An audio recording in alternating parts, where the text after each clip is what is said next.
Welcome to the July 21st edition of the Downers Grove Village Council meeting. We're glad you've joined us here tonight. If you're watching on TV, we're glad you've joined us there as well.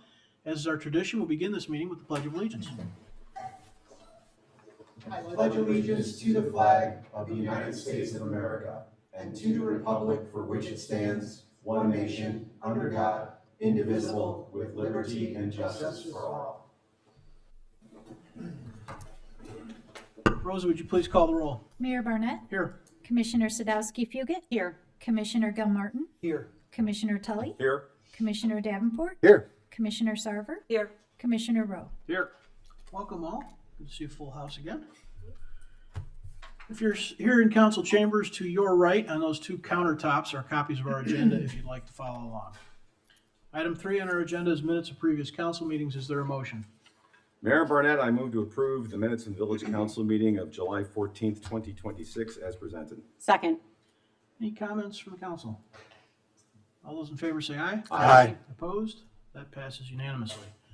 Just like that, we're on to the public comments portion of our meeting of a general nature. So again, we have a full group of folks here that I don't necessarily recognize, so we're going to set some guidelines down. There are several opportunities for public comment through the course of our meeting. The first one that we're at in the agenda, item 4, is public comments on items not on tonight's agenda. There will be opportunities at every active agenda or first reading agenda item for additional public comment. Please remember, council meetings are not debates. They're not question and answer sessions. They are meetings of the council that are open to the public. So at this time, and at other times on other agenda items, we want to take comment from you. If there are questions, we will try and get back to you, but it will likely be in this moment. We seldom, if ever, cut people off. But we do expect that people will respect the time limit to allow everyone here this evening an opportunity to address the council. If you plan to speak, please keep the following in mind when you come to the podium.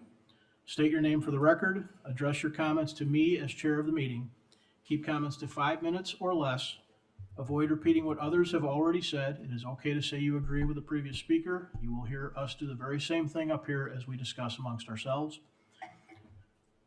Please keep your comments to 1 visit to the podium per subject matter. And then remember that your comments are most effective when they address subjects within the purview of governance in the Village of Downers Grove. And so with that, item 4 on our agenda is public comments for items not on tonight's agenda. Anyone here with something not on tonight's agenda? Okay, we will continue then. Is there a motion for the consent agenda? Mayor Barnett, I move to approve the consent agenda as presented. Second. All those in favor say aye. Aye. Opposed? That motion passes unanimously. Item 6 is our active agenda. This is the portion of the meeting where we take up items on which we plan to take action tonight. We do not have to take action, but we plan to take action this evening. That means these items have been discussed at least once prior, often many times prior, sometimes in multiple forums. Is there a motion concerning the zoning ordinance? I move to amend the zoning ordinance of the Village of Downers Grove, Illinois to designate the property at 1020 31st Street as planned unit development number 75, also known as Forest Trail Luxury Apartments as presented. Second. Are there any comments from the audience on this item? Please come on down to the podium. Good evening. Now, I appreciate the opportunity to speak. My name is Greg Donahue. I am a resident here in Downers Grove in the Orchard Brook subdivision. It's good to see some faces. I was thankful to have the opportunity to speak to a couple of the commissioners last week after this proposal was tabled, and so I want to thank them for taking the time and giving me some great feedback. 32 years ago, I was involved with a group called the Civic Action Committee, whatever it was called, and we were involved with the project that was being developed at the Highland Landmark for, kind of an ill-fated apartment complex there, and rightfully the village and the council and all parties involved, I think, did the right thing. When you look at Highland Landmark today, you see a thriving office complex that benefits our community. We learned a couple things back then, at least I did, and that was, I had dark hair back then, I think, but this was speaking to Mayor Cheever, as a matter of fact, was the mayor at the time, and and so forth. But we learned that, structure and use should coincide with proper zoning. I think that came to play with the final withdrawal of the petition.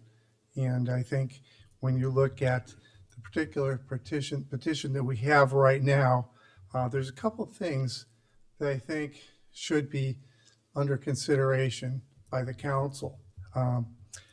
Density, for instance, at 33 units per acre is pretty high for what we have in the area. When you look at the facilities and the other complexes, whether it be all the condos, et cetera, there's nothing in the area that comes anywhere close to 33 units per acre. But what I look at most, though, is use in this case. The property as presented, petition as presented, is 100% residential. And so I'm a little bit confused, and I know I spoke with a couple of you last week, and while residential is applicable to the B2 zoning being requested, there is no B component to the petition. And so I would ask you to take a look at that and consider that 100% residential belongs into an R classification versus a B classification. And I'm not sure, you guys are much more schooled at this than I am, but I'm not sure how a R classification fits within a commercial or a business PUD. So that would be my question and something for consideration. But I also believe this proposal should not be viewed as a standalone request. So this is kind of item number 2 for me, is that you have this parcel, and I do recognize the opportunity for the village to kind of fall within the plan regarding converting some of the business and industrial spaces to residential and creating some opportunity there. But I would say that this particular property with the density that's being applied for, if it's that same density is applied for the remaining 5 or 6 properties within the current commercial PUD, that we could have a significant density issue there for residential, for apartments. And so I would say that to me is a little bit of a red flag that I would hope would be considered, and that in this particular case, it bothers me that we could potentially have 5 more properties coming before the council seeking high-density housing there, which could and will impact the area. When you look at traffic, you look at sewage and water and everything else that goes with it. The cost of the village and the cost of the residents of Downers Grove could be high in regarding to add to our plants and other utilities necessary for it. So I think that approval of this would require some level of thought. And I know that from last week's conversation, there is some thought going on to how to maintain or how to create buffer zones, so to speak, from high density to residential housing density. And that should be something considered in this process. But again, I would also be concerned, item number 3 is that, we don't know what demand there is for this property. I'm a commercial banker, have done a lot of financing for construction and development and so forth. And as a bank, most banks anyhow, require some form of feasibility study showing the ability for the area to absorb such high density. In fact, most financiers require some level of pre-leasing or pre-sales on large condo or residential complexes. So I would hope that you might take that into consideration and require some sort of feasibility study. And the reason why I would like to see that is that when you look at a mile and a half away, there are probably 2,000 apartments. Okay, when you look at Lombard, you look at Yorktown, not only in the current lease stage, but the construction phase as well as development phase. So I think that there's something there that we have some challenges there, and I think it warrants some attention. So I'll conclude with my requests of all of you. And first of all, thank you for your time and the opportunity to get in front and speak. But I think the current petition could likely and should be tabled for the petitioner to apply for proper zoning under an R class, which would fit better with the use of the property. I would request a feasibility study to confirm that the supply and demand match for this area. I think that's important. I also would ask that the village take time to put together a comprehensive plan on your own to determine what should be done or could be done to make this type of development fit within that existing commercial PUD. Because if we have this level of density and development going on, it could become a real challenge, and it would be unfair to the residents in adjoining properties.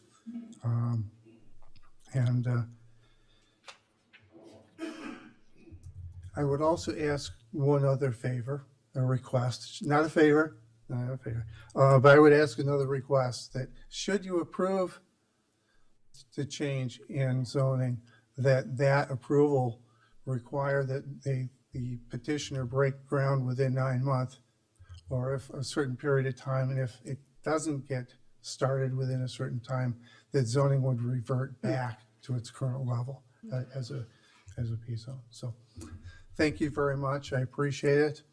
And thank you.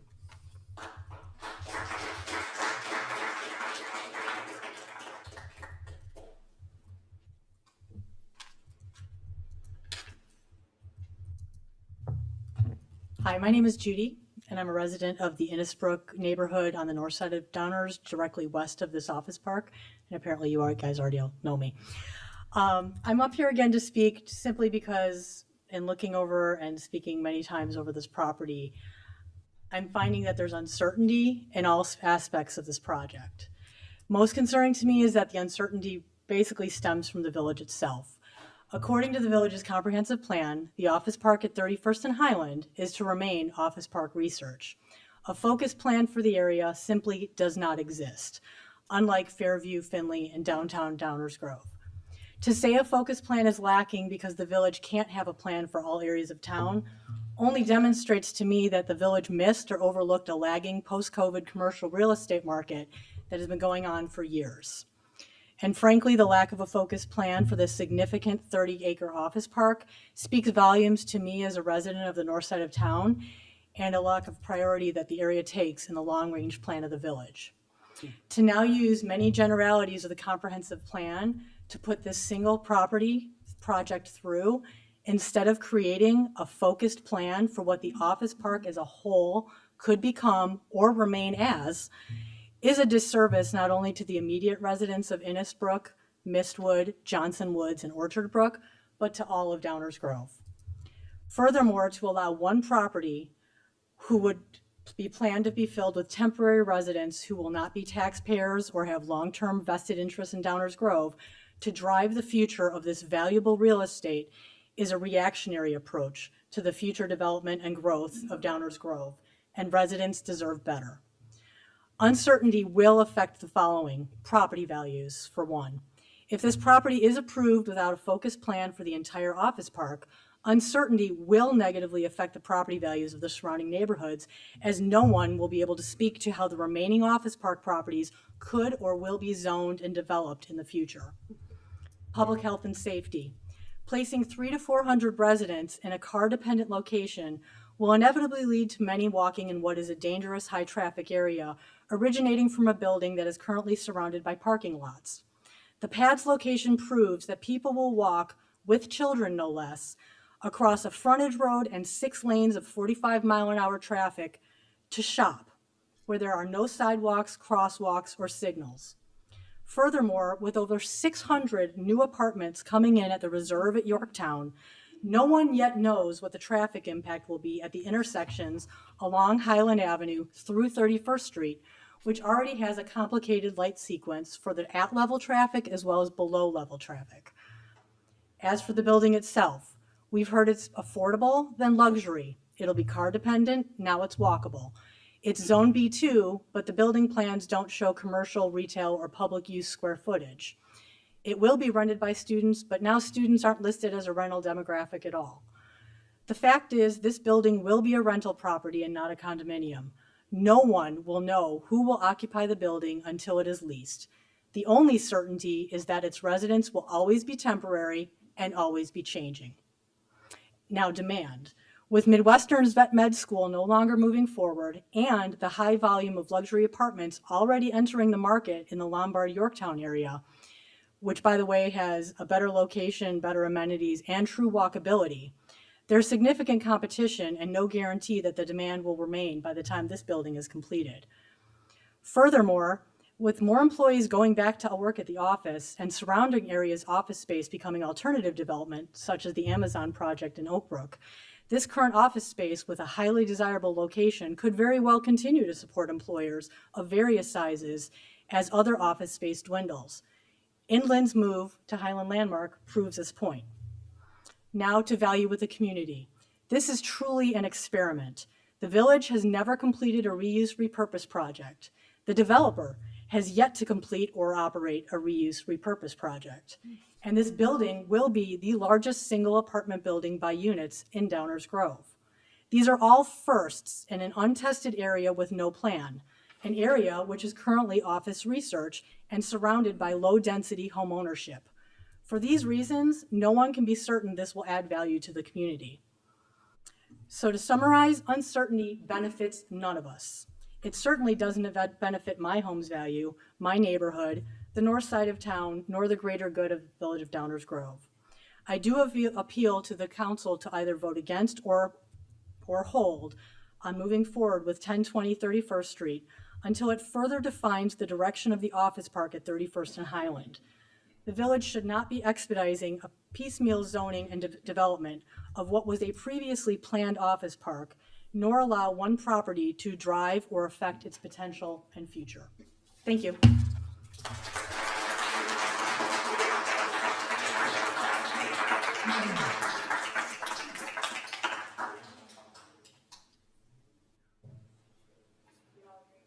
Others on this item?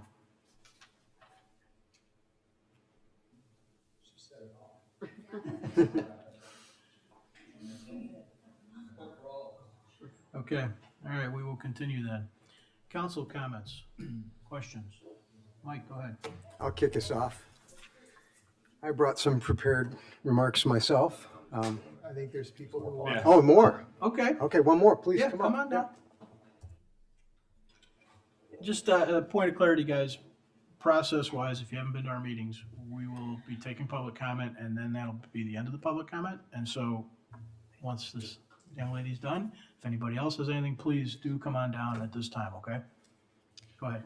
Hi, I'm Jonna McMahon. I want to second what everyone else has said, and in the interest of time, I'm going to focus on one critical issue with this project. The marketing for this development advertised it as market rate only, no subsidized housing, no housing vouchers. This is illegal discrimination under both the Illinois Human Rights Act and the Federal Fair Housing Act. This is not only a misrepresentation because such a policy cannot legally be enforced, but the village is being loud and open about endorsing a discriminatory project. Approving the project would put the village directly at risk for liability under both state and federal law for facilitating and approving discriminatory policies. This project should not be approved for many reasons, and if it is, rest assured, I will be filing a complaint with the Illinois Department of the Human Rights Act and under the Fair Housing Act. That was it. Thanks.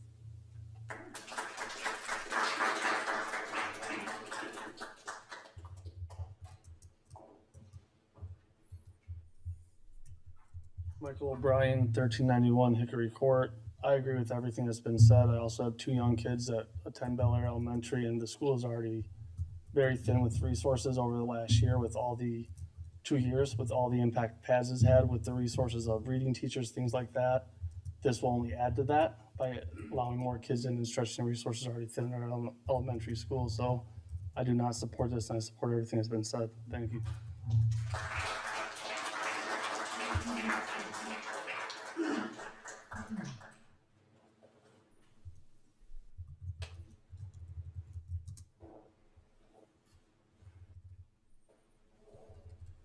Hello. I'm going to cut out a lot of this, so sorry again if it's a little disorganized.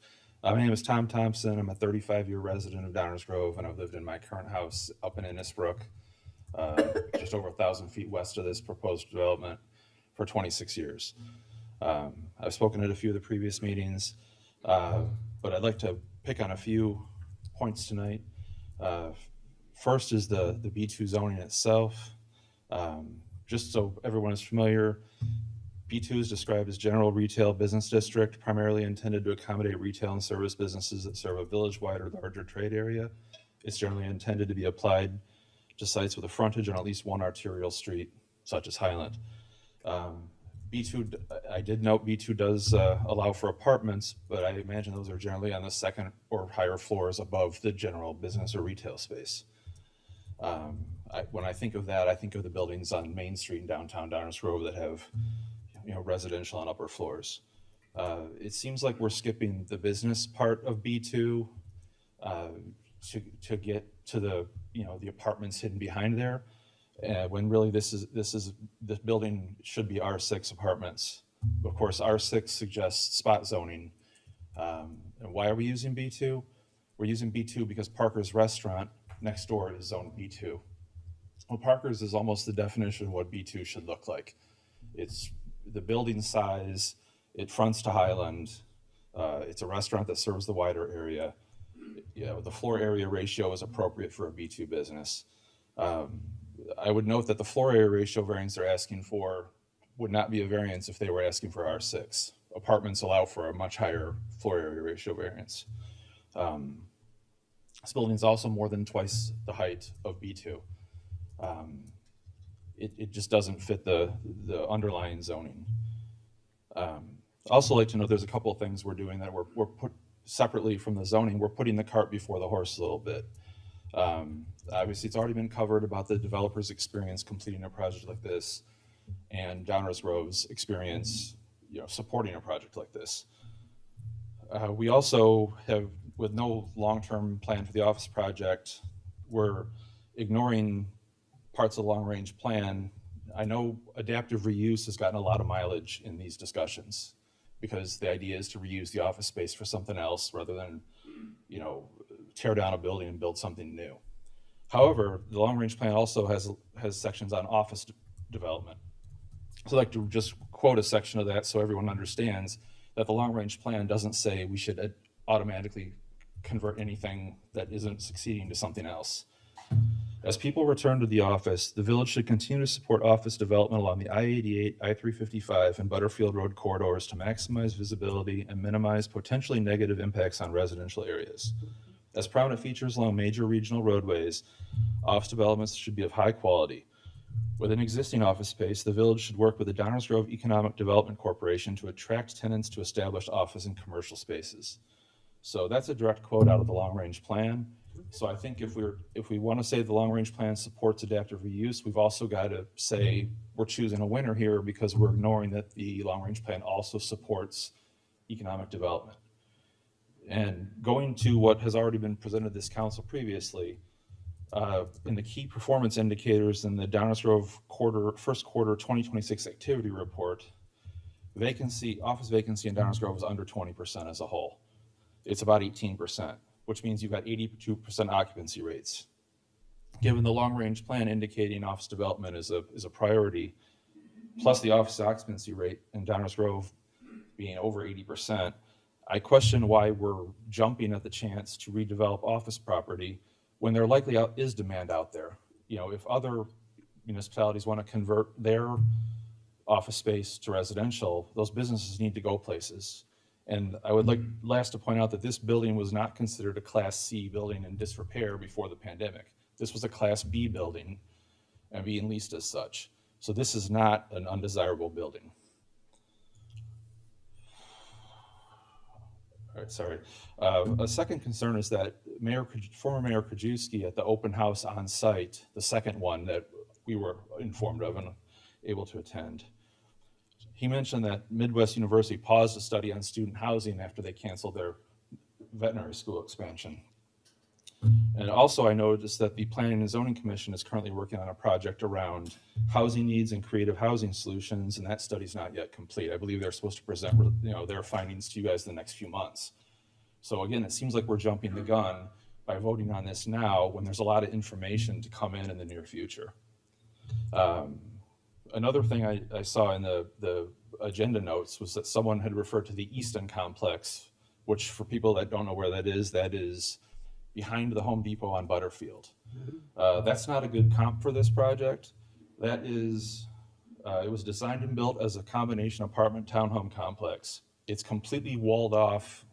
I drove over there today. There was a fence around the entire property. It does not connect by path, walking path, sidewalk, bike path to any of the houses there. Also, people here probably aren't very familiar with that because their donation went to the Butterfield East. Even though it's in Downers Grove, their donation went to the Butterfield East Park District. The students all go to Lombard schools. So the impact there would have been completely different than the impact we're looking at here. And then even that unit, as high density as it is, and it has a 7-story main apartment building on it, is 294 units over 16 acres. That's about 18 units per acre. The building proposed here is, right as currently designed, 184 units on under 6 acres. That's over 30 an acre. So this is even much higher density than one of the high density projects that this is being compared to. And my last thought is that all construction in Downers Grove right now either seems to be high density apartments or $1 million houses. What the real estate market here is demanding and needs is something in between. People want to, when you talk to real estate agents, they would love to be able to sell condos or less expensive townhomes because the people that move to these apartments as temporary people for a year or two, then they want to step up. They want to start to build equity. They like the area. So more apartments doesn't solve the actual housing need, which is people that want permanent housing. They want to buy, they want to build equity. They want to eventually graduate into the single family homes that so many of us have been lucky enough to live in for 25 or more years. So my request to the council is we need to begin with the end in mind. We need a plan for this office complex.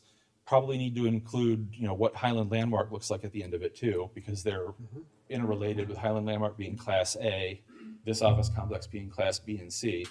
So at a bare minimum, I think this should be tabled for a couple of months until some of these studies are done, until the development, this other conversion the developer is doing is more complete. It just seems like there's a lot of balls in the air right now, and we're not waiting for them to all be caught before we make a decision. I am against this project. I would urge everyone to vote no, but I'm asking at a bare minimum that we step back a little bit and, again, try to begin with the end in mind so we end up with something that is desirable and beneficial to all residents of Downers Grove, current and future. Thanks.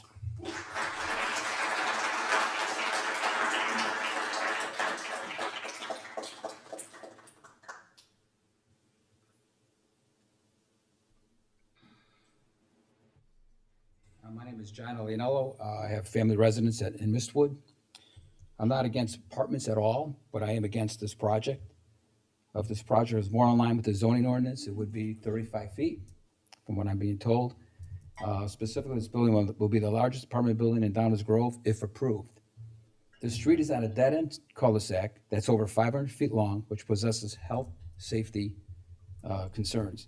As far as the qualification for the PUD, the benefits of this project do not outweigh the detriment to the health, safety, and welfare of this community. That's all I have to say.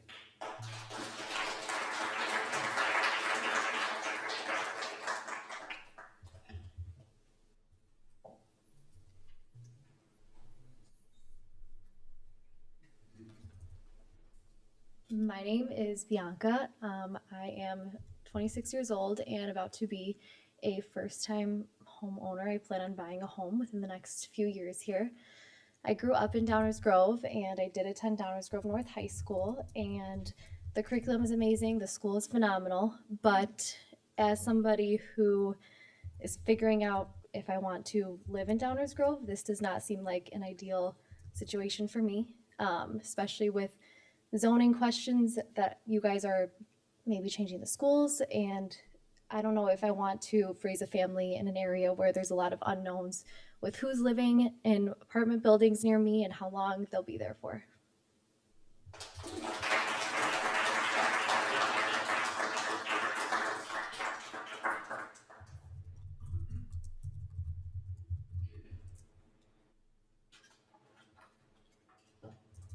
Good evening.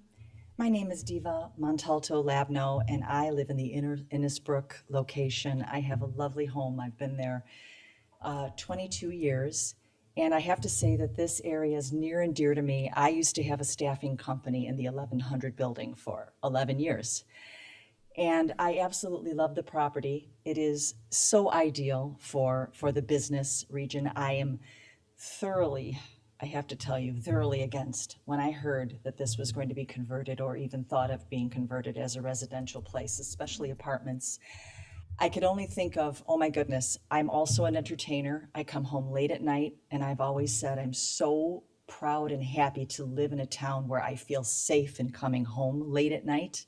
Never had any issues. My neighborhood is lovely. Neighbors are always watching over us. The thought of having a residential area that is so large that is going to be housing apartments, people that are transient, people that have no stake in the area at all, is just, to me, something where I would almost want to just sell my property. I would not want to be that close to something that is just, and there's so many unknowns. I can't imagine how this is all going to work with. I read through a lot of the paperwork, and there were so many things about it as far as, what percentage of it will be deducted for the affordable housing. For me, I just have to say, I'm going to echo everyone else. I'm against this project. Thank you.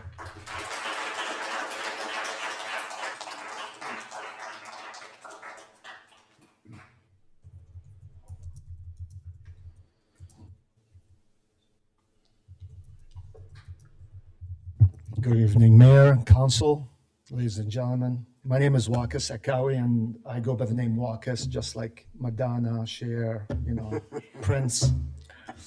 I am not in opposition. I've been looking at it for a long time. I walk my dog. I'm about maybe a block away from there, and it's very nice in the morning to walk around. So you see it, and I've seen it when I was in the boom, and I've seen it, and of course we walked a lot and we biked a lot in the pandemic. So we've seen a lot of Downers Grove, right, in those years. So from my perspective, clearly it needs a comprehensive plan. You've been seeing and hearing all the opposition and also all the comments why, right? And from seeing it when it was this high and going down, there is a rebound of people going back to work. And we've seen that with the train. I pick up my wife and my daughter every single morning. I drop them off. A lot of people are going back to work. So there are gonna be need for commercial real estate, and that is the fact. Now, how are you gonna come up with a comprehensive plan that has a creative blend of solutions, right? Because you cannot have 1/3 occupancy going on and some others are not being occupied, right? So yeah, you're gonna have that kind of pull and shove trying to figure out what needs to be done.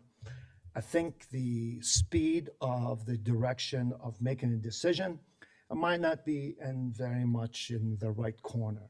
But why I see it is that you gotta take your time to figure out what's best for Downers Grove, because you have Class A real estate on I-88, the names of the corporations on top. A lot of people want to come and, invest here in terms of organization.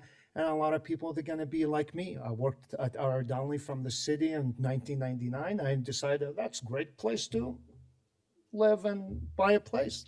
And this is what happened to you. So you want to have workers to come in. And of course, all these guys over here, they don't want to pay a lot of taxes, right? If you don't have corporations paying, everybody's taxes is going to go up to accommodate, the demand that needed, to house such. So this is my perspective, and I know Mr. Reamer sitting over there, he is in real estate, and he has a lot of things on, want to talk about, but he doesn't want to come up. So I came up instead. That's Reamer over there, right? And he's in the commercial side, and he knows what's going on. But from my perspective, again, I would like you to have the best for Downers Grove, the right decisions, not to hurry up, have a creative blend of solutions, 2 directions, accommodate this and that. And I think that is the right thing from my perspective. Thank you very much.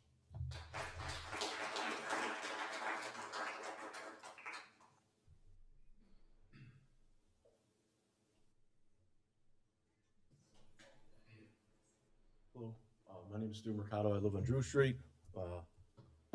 There's a couple things I'd like to address. One of the comments saying that this property will not be Section 8.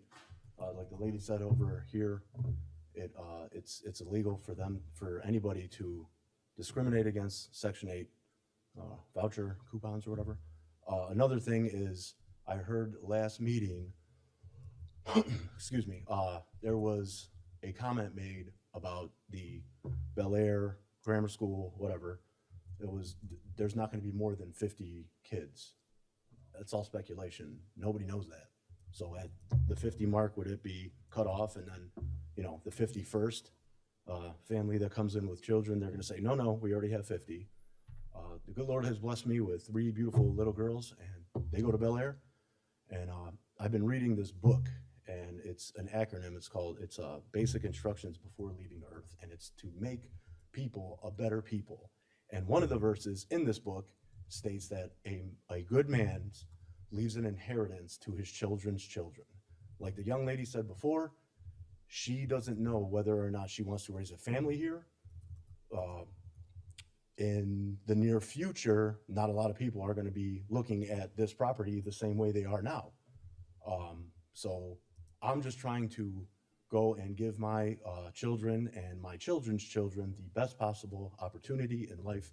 And if this goes through, I think that's going to deter a lot of people from looking at Downers Grove, and especially Innisbrook, Mistwood, or we joke around as Other Brook. That's where we live.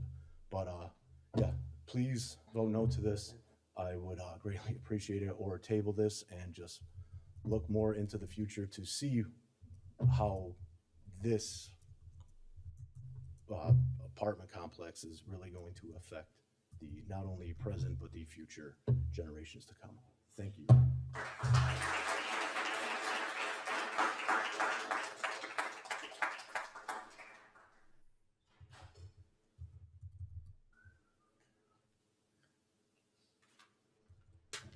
Hi, my name is Alexa. I am a Downers Grove resident, and I have 2 kids at Highland Elementary School.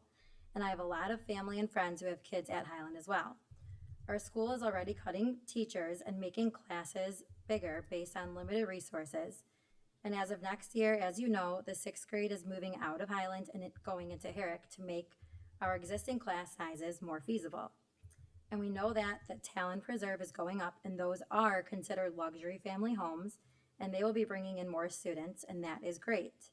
But a lot of parents at Highland are concerned with the amount of kids that will be coming in this unit that you're going to build, and they will be distributed into our school districts. It is also concerning if our school zones will be changed, since a lot of us moved into this specific area to be in certain schools. Thanks.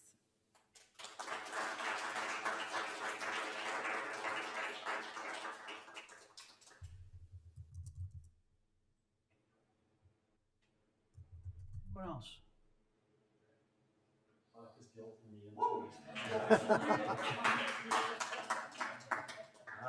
Jeff Reamer, 1430 Wood Avenue. It's true, I am a real estate manager, institutional real estate for 40 years.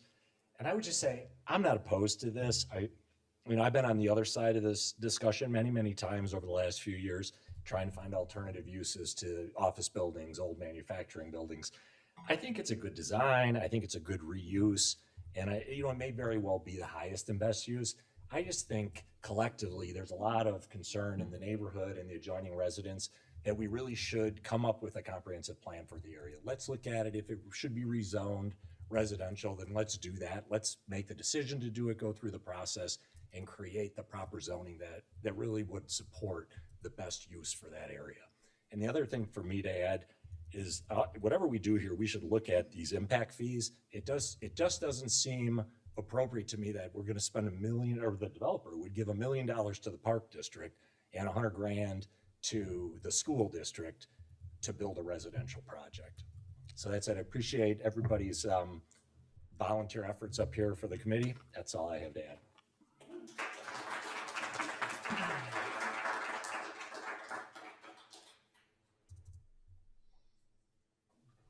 Anyone else going to get guilted into it?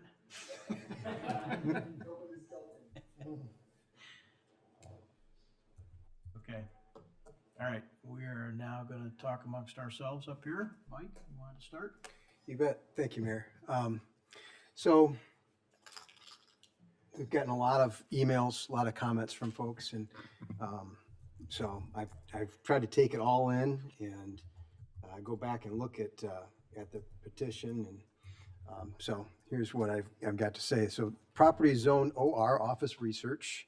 The petitioner is requesting a zoning map amendment and a plan unit development designation to rezone the property B2 PUD.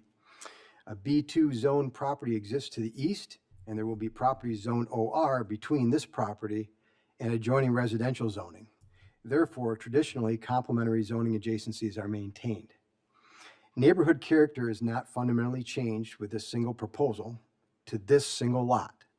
The building already exists and will not be enlarged. Aesthetics will be improved. Multifamily is a compatible use adjacent to the immediately adjacent properties, which are zoned OR and business. And this project results in substantially fewer people in the building than the past office use. Further, because the adjacency compatibilities have been well established over many years in many communities, we know that approval of this project is unlikely to reduce the attractiveness of future office leasing opportunities in adjacent buildings. There are 3 zoning deviation requests: an increase in FAR from 0.75 to 0.93, and increase in maximum height from 35 feet to 82 feet, and a decrease in parking setback from the north property line from 25 feet to 8 feet. The first 2 of these are intrinsically connected and necessary to allow the existing building to be used for a multifamily residential use and to align with our comprehensive plan sustainability and redevelopment objectives. These objectives rightly prioritize reuse over replacement. The third deviation is relief from a requirement intended to promote more green space and separation from a right-of-way. In this case, the paving is already existing, and the need for green space and separation from the expressway is not as great as it is for our typical main thoroughfares. The office building, as currently zoned, has an occupancy maximum of 1,100 people. Based on the formulas in the subdivision ordinance, the residency occupancy of the proposed 184-unit building is expected to be 326 residents. That's 774 fewer potential people. Similar buildings with similar market rate rents in town, regardless of location, align with these occupancy projections. Some residents have asked how this will benefit our community. Fundamentally, I agree with staff and our PZC that the proposal meets the benefit requirements of the zoning ordinance and the comprehensive plan. Of many, the 2 benefits that mean the most to me are saving a nearly empty, still useful building from possible demolition and encouraging developers to build a variety of housing types close to transportation and employment centers. So that's a quote right out of our comp plan. And although we are not allowed to consider additional tax revenue in our standards by which we decide zoning changes, there is this impactful tangential benefit: an estimated increase of over $800,000 in annual property tax revenue. Keep in mind that most of this property tax revenue goes to our schools. This is in addition to a one-time cash in lieu of land contribution of $1,150,084.75 $977,000, some changes going to the Park District, $124,000 of that one time goes to District 58, and about $48,000 goes to District 99. So, so continuing on, we have communicated with our village partners about this proposal. The expected number of school-age children is somewhere between 2 and 16, and not all will necessarily be at any one school, Bel Air, Herrick, North High, or a private school at any one time. Neither District 58 or 99 have expressed any reservations about the potential rezoning.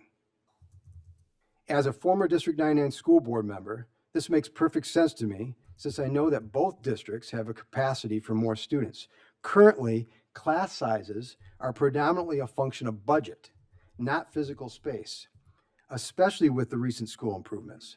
The bottom line is that this proposal is unlikely to have any impact on class sizes, and if it did, the impact is more likely to be a decrease due to more revenue without a proportional increase in students. The Park District has expressed two concerns: ensuring stormwater runoff doesn't negatively impact Lyman Woods, and two, that if other residential development occurs in the future, we should explore providing a pedestrian connection to Lyman Woods on the south side of 31st Street. With the elimination of 24,000 square feet of paved area and a functioning stormwater management system in place, it appears that this development will lessen the stormwater impact on neighboring properties, including Lyman Woods. With regard to a pedestrian connection, our ATP already identifies 31st Street as a location for future active transportation improvements. Working with the county to add medians and pedestrian refuge islands might be some of many potential improvements here for pedestrian and vehicular safety. Our Fire Prevention Division reviewed the proposal. All floors will be equipped with fire alarms and will be sprinklered as required by village regulations. No other concerns. Our law enforcement folks have no concerns about the rezoning or proposed residential use. In fact, it occurs to me that a 24/7 presence of people in the area may help to lessen any ongoing late night mischief in the empty parking lots that some folks have called us about. We've also explored traffic and parking impacts. The traffic engineering study was conducted by a firm that the village has long relied upon. They concluded that there will be no significant impacts to the existing road network, including future circulation patterns or interactions between office and residential traffic. There are no apparent facts, studies, or past experience that suggest that their analysis shouldn't be relied upon. 3.3 parking stalls will be provided per dwelling unit. Zoning requires 2 stalls per unit.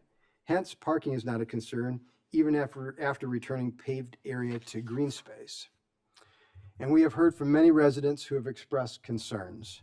The reputation of any petitioner, good or bad, is not something we can consider in determining the merits of the petition's compatibility with a comprehensive plan or whether or not it meets the standards for a plan unit development and map amendment. Similarly, how the project will be financed is simply not in our purview. I've thought about placing conditions on this request regarding the rental rates, but the economic viability of this project seems very dependent on market conditions. Potential rental rates must be high enough to make this adaptive reuse even possible. Charging market rates makes it sustainable, so requiring that they charge them seems unnecessary to me. That said, I am in favor of imposing appropriate terms and conditions to protect the interests of surrounding property owners and residents, existing and future residents of the PUD, and the general public. I look forward to hearing my fellow commissioners' suggestions to this end. And I think one thing I heard tonight from Mr. Donahue about maybe some time constraint around when the construction should start might be something we want to talk about. I thought it was an interesting idea. It should be noted that a change in zoning is just a first hurdle for this project. Extensive engineering architectural work must be completed and approved before permits will be issued. Rising costs are another hurdle.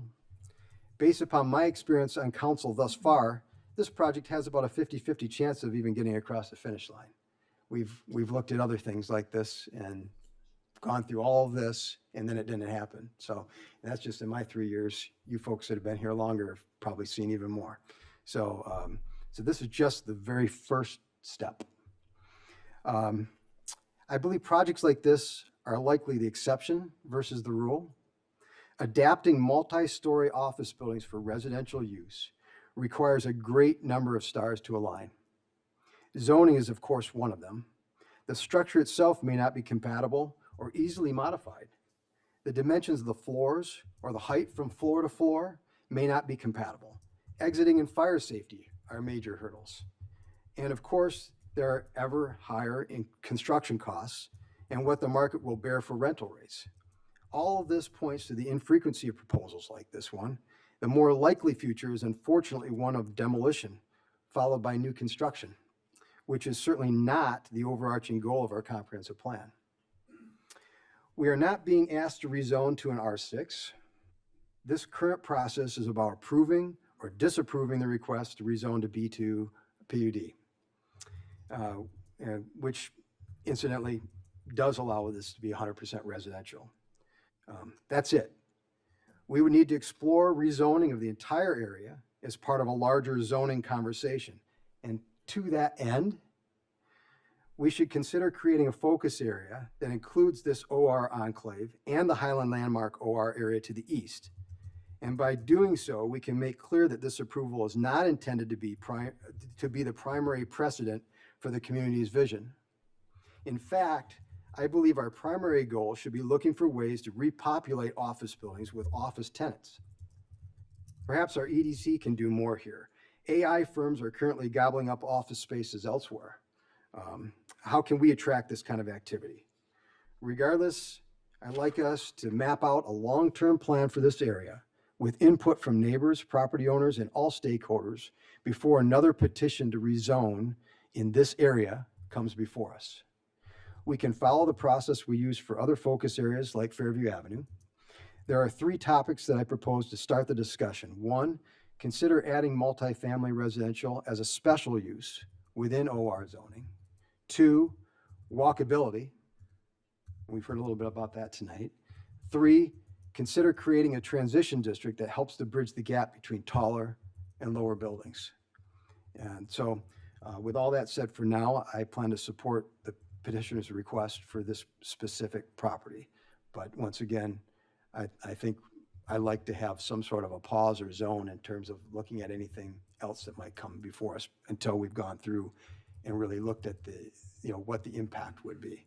This is kind of on a bit of an island, like I said. You still have OR zoning in between it and the single-family residential areas nearby. And so I think by doing this, we can maybe save a building that otherwise might not be saved. And given our comprehensive plan, and that being the focus, and just, personal license here, my whole business as an architect is all about adding onto things and remodeling and adapting to reuse. And so I'm all about that.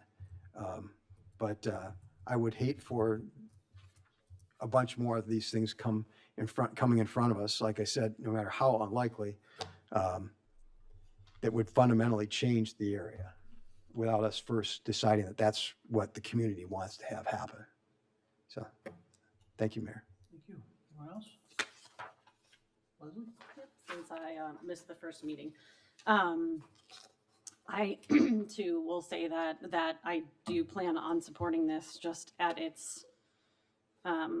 This is a single project, and I'm also looking at this in context of everything that is around it, in context of decisions that we've made in the past.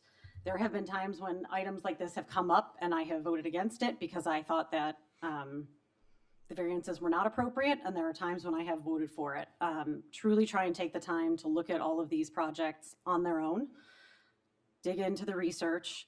And so the process that I know every single one of us goes through is that we listen to staff and the recommendations. We study all of the documents that we have available to us, ask questions, continue to study it more, and of course, we also do listen to the residents.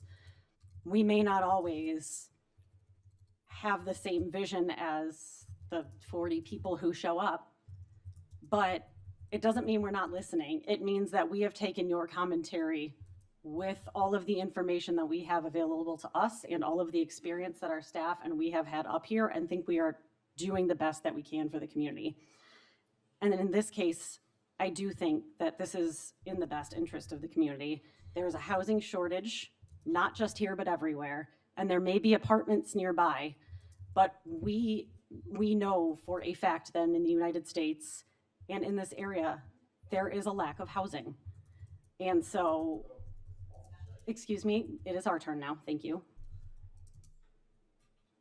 It's one of the reasons why we have chosen to do an affordability study, is because now we want to look at, all right, how do we want to balance this between rentals, townhomes, condos, smaller homes, and how do we potentially rezone to make that happen? We are absolutely in the process of that, and we have learned a little bit of information. We're going to get the final report, but we're getting information as it comes in as well. Again, we have spoken with D5899, and if they had any concerns, that would be a hard stop for me. Bel Air, from my understanding from the last presentation, is luckily not one of the schools that looks like it's going to have the large class sizes. I had this open before. I believe it was Leicester, Puffer, Highland, and Fairmount, which is where my daughter goes, has already had the excessively high class sizes. So my daughter's grade has had 27 to 28 students in its class for the last 3 years, and we have the highest proportion of kids with 504s and IEPs in the school in our grade. So I understand the concerns about schools and overcrowding. It's not a great situation when your child is in a classroom with 27 or 28 other kids. But looking at Bel Air, the class sizes, including moving forward, have looked at least like, if there's 1 or 2 more students per grade, it at least can handle that output. It's, quite frankly, the analysis that we've done with apartments is going to be far less than with these larger luxury homes.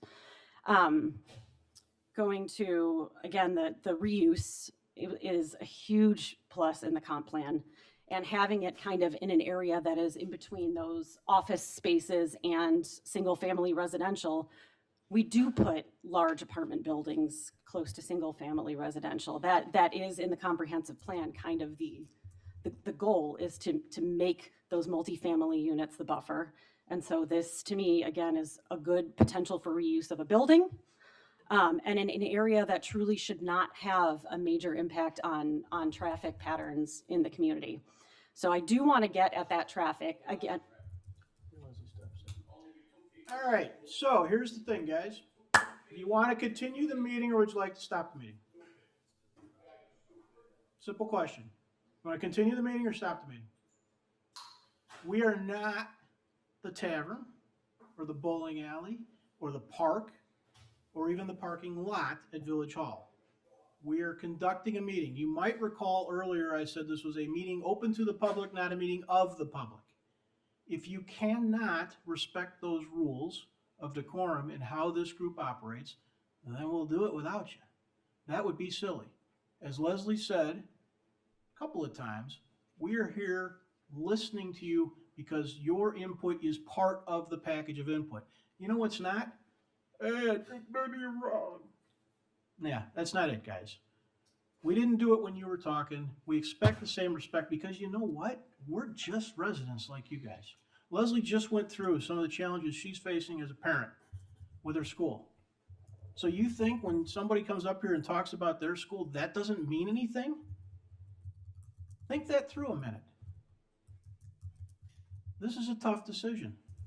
It's a tough decision for us to make. It's a tough decision for you guys to process. It's a tough decision for the village to manage either way going forward, empty office building or apartment complex.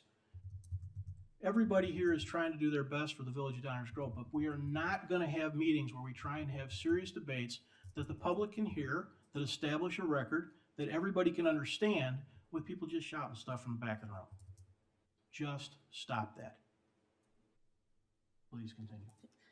So then with regard to the traffic concerns, I know that my colleague stated that we have absolutely used KLOA in the past, and there's no reason for me, based on the experience that I've had up here since 2019, to believe that there is any wrongdoing or any reason why that traffic study would not be valid. I really do believe on looking at the data, but if anyone wants anecdotal information, I live in a neighborhood that backs directly up to a 240 unit apartment complex. I live right in front, right by King Arthur Apartments. Some of my neighbors have a backyard that backs directly up to King Arthur Apartments. I've lived there for almost 14 years, almost 14 years now. And there's not been one issue with renters in King Arthur Apartments. And that is one thing that I do want to make a statement about, is I am really disappointed in the anti-rental statements that have been made up here. People who rent are not just some low-life transients. Homeownership is not as high as people think it is. You are not less than because you cannot afford to own a home. And as we're learning, I'm looking up some homeownership data from some of the Federal Reserve banks. So by the numbers, currently we find that only about 53% of Americans own their homes. It's commonly cited that it's 65%, but that's because the studies are based on if this is an occupied home with an owner. But about 18% of those, it's a home that's owned, but the people who are living in it are not the owners. So if you really start to dig into some of the data, only about half of us live and own our own homes. That means half of people are renting. It's nothing to make someone who lives in an apartment of less value to a community than someone else. So I would really ask that as we move forward, I really want to stick on the evidence and the statistics and the information that we have to use moving forward for a good decision, which is traffic patterns, schools, impact on our stormwater. It could be density, it could be our utilities. I would like to focus on those issues and just please not make degrading statements about people who choose to rent. That's been really disappointing for me. So again, going back to that, my experience, if you're familiar with King Arthur Apartments, there's one entrance and exit out onto 55th Street and there's no light there. I've lived there 13 and a half years and have not experienced any issues where, granted that's the village of Westmont, but obviously we all work together, where I've heard of any concerns of traffic impacts because there's such a large rental community there. And honestly, my child goes to school and has gone to school. She's going into 5th grade. And a lot of the kids who live at King Arthur have lived there the whole 5 years my child has been there, because families want stability too. They just can't necessarily afford to buy here.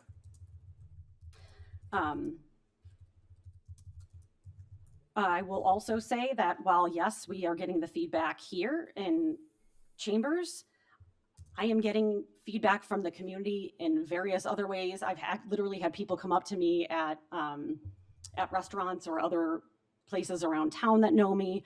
I've had folks contact me through social media, which is not my preference. Really, emailing my official email address is the best way, because this way we can have an official record. And the majority of the folks outside of this meeting that I talk to are in support of having more housing, and are in support of the reuse, and are quite honestly, most of them are confused as to why there has been the level of pushback that there has. And I only can assume that it is because it is a larger one, and it is outside of the downtown. So I understand that this is kind of new territory, and new territory is absolutely going to bring concerns and fears. There of course is not 100% predictability of who can rent, but we have a pretty good track record in Downers Grove of figuring out this data, looking at the market, and getting some pretty good data on what we would expect. This is not the first time, as Commissioner Davenport stated, that we've considered a commercial to be a multifamily. Again, we actually had this come up somewhere else in the Butterfield corridor. After we did all the rezoning, at that point, they decided that it wasn't worth it and kind of didn't move forward with it. So this is not something new. And I will say that having a vacancy rate of about 18 to 20% in office is quite a bit higher than all of our other vacancies. And from looking at the Metro data, which is one thing that I know that we as commissioners discuss a lot with staff about what our expectations are with regard to Metro parking, with regard to housing, all of that. And in 2019, we were sitting, it was a little bit of a decrease from 2016, 2017, 2018, 2019. The numbers were dropping a little bit in terms of ridership on the BNSF Metro. But at 2019, they were at 1.3 million. They have been going up slowly since 2020.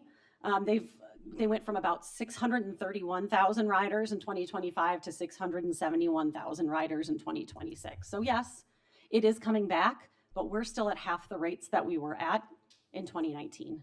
And there's a lot of uncertainty with regard to commercial and other retail coming back, but the information that we have had discussions with the EDC, I don't think there's really a projection that it's ever going to really go back to that 1.3 million, that huge ridership that we saw, which means those office rates probably are not going to be quite at the same levels that they were pre-COVID. So I do think that Commissioner Davenport's idea of making that one of our next focus areas is not a bad idea, knowing that we have gotten a few of these petitions now, and there obviously is interest. With that being said, then yes, it means that we are not going to be just flat out approving these others. This is a particularly appealing project because it is in line with all of those comprehensive plan ideals of being close to single family residential, reuse. And so it is a good project, but I do agree that we want to make sure that we are being thoughtful about this corridor moving forward. Already said what I want to about, village facilities, staff have already said that there were no concerns about that. And I think that was all that I had for now. So again, I know that this can feel frustrating, but we are getting feedback in many different ways, and we are taking all of the experience that we've had, plus all of the experience of all of the years that our staff have had doing these types of projects, and have to make a decision based on what we think is going to be the best for the future of Downers Grove. And we know that there is a housing need, and having a repurposed building in an area like this, to me, is a positive for the community. I also love the idea that, yeah, perhaps we do look at that pedestrian connection to Lyman Woods. We are starting to do more of those active transportation plan projects. I know we're going to be discussing more of them moving forward. And that would be a good one to put on the docket if, we do one of these studies. So that's all I have. Thank you, Mayor. Anyone else? Tammy? Thank you. I don't have a lot to add because I don't want to repeat what my colleagues have so eloquently said. And I do agree with everything that has been said. The only things that I want to add is, as my role that council knows, I am the liaison to D58. And I have spoken with the superintendent, and based on all the information that is currently provided and taken for as being true, has no problems or no concerns with the overcrowding of his schools in the area. So he encouraged me to pass that along for those of you that may have been hearing conflicting messages. And the one comment that came up about the intent to discriminate, I'm not sure that was evident in any of the presentations that were made by the developer or their representatives in any of the meetings, but developers and landlords are held to strict criteria when it does come to accepting vouchers and non-discrimination policies. But it's also not as easy or as scary as thinking that landlords can limit whether people have a criminal conviction. Landlords can limit other people and screen just like anybody can screen for any apartment building. So I think maybe the concerns over discrimination became overblown by something that was misspoken or misstated in the original presentation. But I think that's something that should be further explored and hopefully is being taken account of by the attorneys who are working on this project as well. But again, I do support this. I know change is scary. This is a building that's being saved instead of being demolished.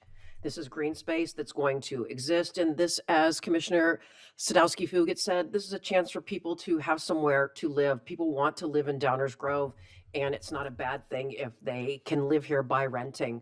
50% of the population rents. A lot of people choose to rent. And I will support this project. And finally, I really like Commissioner Davenport's suggestion that we take the rest of the properties and look at their potential uses in the future and look at this as an isolated case and an isolated petition in front of us. So thank you all for your time and your concern about this matter. And I appreciate everyone's input. Thank you, Mayor. Yeah, sorry, I forgot one thing on the housing. So I believe what probably was meant to be said, because this is kind of how I've been doing a lot of research in this over the last few years, because I am interested in housing affordability. And there are certain developments that are built intentionally to be subsidized. And typically those are done by very specific builders who have a close relationship with either getting grants or finding other ways to subsidize the cost of building it so that they can then provide lower cost units. So that is what is typically meant by subsidized housing, is that they are intentionally below market rate to make it easier for those who have housing vouchers to enter into the apartment, because program participants are required to pay a 30% to a maximum of 40% of their adjusted household income. And so the idea is that for those who have the lower income, they will need a subsidized apartment if they want to move forward. However, it is true that with vouchers, a family can choose to live wherever they want, but they will have to pay the difference between what essentially the voucher allows them based on their income and based on the program participation, and then what the cost of that is. So it is much harder for someone with a housing voucher to enter into those higher market rate apartments, because it does mean that they're going to have to be paying a little bit more out of pocket. But the idea of the law is that you cannot prevent somebody with a voucher from living in that apartment just because they have a voucher if they can meet all the other requirements. So I just kind of want to clear that up. There's a difference between intentionally subsidized apartments and units versus the fact that any housing, any multifamily rental there can be somebody with a voucher there. It just means that they would have to pay a little bit more in order to make up that difference of the cost. So I meant to clear that up. Thank you. Anyone else? Go ahead, Mark. You want me? You go ahead. You go ahead. Sure. I don't have a lot to say. Surprise. What? I know. Wow. It's sad. This guy's copied off my paper. Mind blown. Just to set the stage a little bit, so there's two items on the agenda tonight, active agenda under 6A and 6B. One is an ordinance to amend the zoning ordinance of the Village of Downers Grove to create the PUD, the planned unit development. The other one is actually rezoning the property. So my comments are going to touch on both, even though we haven't made the second motion yet, because those two parts of our municipal code are intertwined. In fact, the first item that we're talking about right now, Planning Development Standards, Section 2812.040C5, the first thing you're supposed to do in terms of your considerations, and there's no one single factor under our ordinance that we're supposed to consider. The first thing that you are supposed to consider is whether the standards for zoning map amendments have been met, which is Section 2812.030.1, which is the next motion. So I'm going to kind of conflate this deliberately, and but take a step back. So thank you for the comments. I think a number of us have responded to emails. A number of us were here for quite some time after the meeting last week to talk with people face to face, which is frankly much better than sitting up here and you sitting down there. I prefer that. I know all my colleagues have done that. Commissioner Davenport was at the open house. I mean, we've certainly been listening and getting engaged in what's going on. The other thing I want to mention is what is this process? Anybody that owns property in the Village of Downers Grove has a right to ask us to do something under our municipal code. And we get people that ask us to do things all the time that sometimes we think, oh, I didn't expect that. That's interesting. Maybe that's not your typical thing that happens every Wednesday, but let's see whether that's something that makes sense in the grand scheme of what we have. And they get the same treatment, and any one of you would get the same treatment if you were trying to consolidate your backyard or build an accessory structure next door or whatever it is. We have to do the same thing, which is we try to apply the facts and we try to our code and try to come to a decision that those things are guided by. None of this is formulaic. There are certain things you have to follow as a formula, but none of it is formulaic in that respect. The other thing I want to mention by way of introduction is, what is a comprehensive plan? We've heard some comments about, well, it's not in the comprehensive plan. There's a lot of things that are not in the comprehensive plan, and that somewhat sounds like an oxymoron, but come on, we're talking about government, so of course there's an oxymoron in there somewhere. We do a lot of work with the community over a long time, and a lot of people with a lot of input to come up with a comprehensive plan, and we try to identify specific areas that we think are going to be a focus going forward, and the idea is they're not stone tablets brought down from Mount Sinai. What they are is ideas of like, here's what we would kind of think we want to do with all the input from the community. But just like your life and my life and everybody's life, the minute you come up with a plan, what happens? Yes. Something changes, something new comes up. That happens all the time. So there are many other instances of where something came up after we got done with a comprehensive plan, sometimes even when the ink was still wet, that we didn't expect. Or that, oh, well, that's interesting, because guess what? You as property owners, like any other property owner in town, get to ask us things. There's a process by which you can ask us to do something. And if it fits with the procedures and it aligns with all the other stuff, then we try to figure out a way to say yes. We try not to say no, as long as it's not something that isn't inconsistent with what's going on. And a lot of times people come up with creative things that they ask for, and we do it. One example, there's some, I think it was office OR property out by the Esplanade that everybody expected was going to be office buildings, and we have the opportunity to rezone it and create a PUD to support a pediatric hospital. If you had asked me a year ago whether Children's Lurie Hospital was going to pick Downers Grove to build a pediatrics hospital, I would have said no way. No idea. Was that in our plan? Nope. Wasn't even on our radar.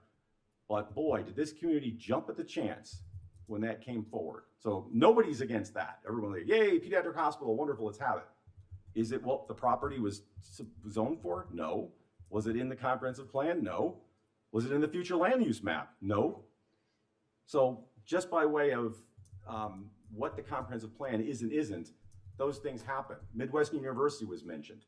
There was a business area that was Fry's Electronics. Did we think that that might be a home for a veterinarian school? Now, it may or may not be, but they went through the process to become one, and everyone kind of went, didn't think about that one, didn't see that one coming, but sure, makes sense, let's do it, for a lot of reasons. So I just want to sort of say that, because the plan isn't something that, oh my goodness, it's not on the plan, you can't do it, or you got to have a new plan. We do things all the time if things align with other elements of the plan. I think that's what really everybody's talking about, is there are other parts of the plan that speak to adaptive reuse, that speak to more green space, that speak to housing, that speak to, you could find all that in the comprehensive plan. Does it specifically talk about this address? No. But just for way of context, this isn't something that hasn't happened before. And we try to treat every one of those instances the same way. Or when somebody wants to put a pool house in the lot next to them, Right. just to one of your neighbors, like, okay, that wasn't in the plan, but does it make sense? Well, let's look at it, because somebody wants to have a pool house next door to them. So the other thing is, I'm trying to take all the comments, and I also am going to try not to repeat what's been said, because some things have been said that I can't say any better than they've already been said. We do try to focus on facts and demonstrable input rather than anecdotes, although anecdotes are not ignored, they are certainly considered. But I've kind of viewed all this to come into three different buckets. One is the impact of this particular project. Impact on schools, impact on the park district, impact on the neighborhood, impact on the future of Downers Grove. Then the other one was, I'll just call it the apartments issue. I will tell you that I lived in Orchard Brook for 10 years. I know that neighborhood very, very well. I served in the Orchard Brook Board, Homeowners Association Board. And my kids went to Bel Air. So I know exactly what you're talking about. And as Mr. Donahue knows, I think, oh, there he is. 32 years ago, he and I were both up here arguing against apartments over what's now Highland Landmark. So yeah, I was you 32 years ago, right there. Well, not right there, because we were in a different building, but podium like that, probably screaming at, it was Alan. Yes, thank you. On the plan commission at that time, because 32 years ago, there weren't any high-rise apartments anywhere in Downers Grove, and there was a lot of concern about that. So you might think, well, I'm going to immediately be against any apartments in Downers Grove.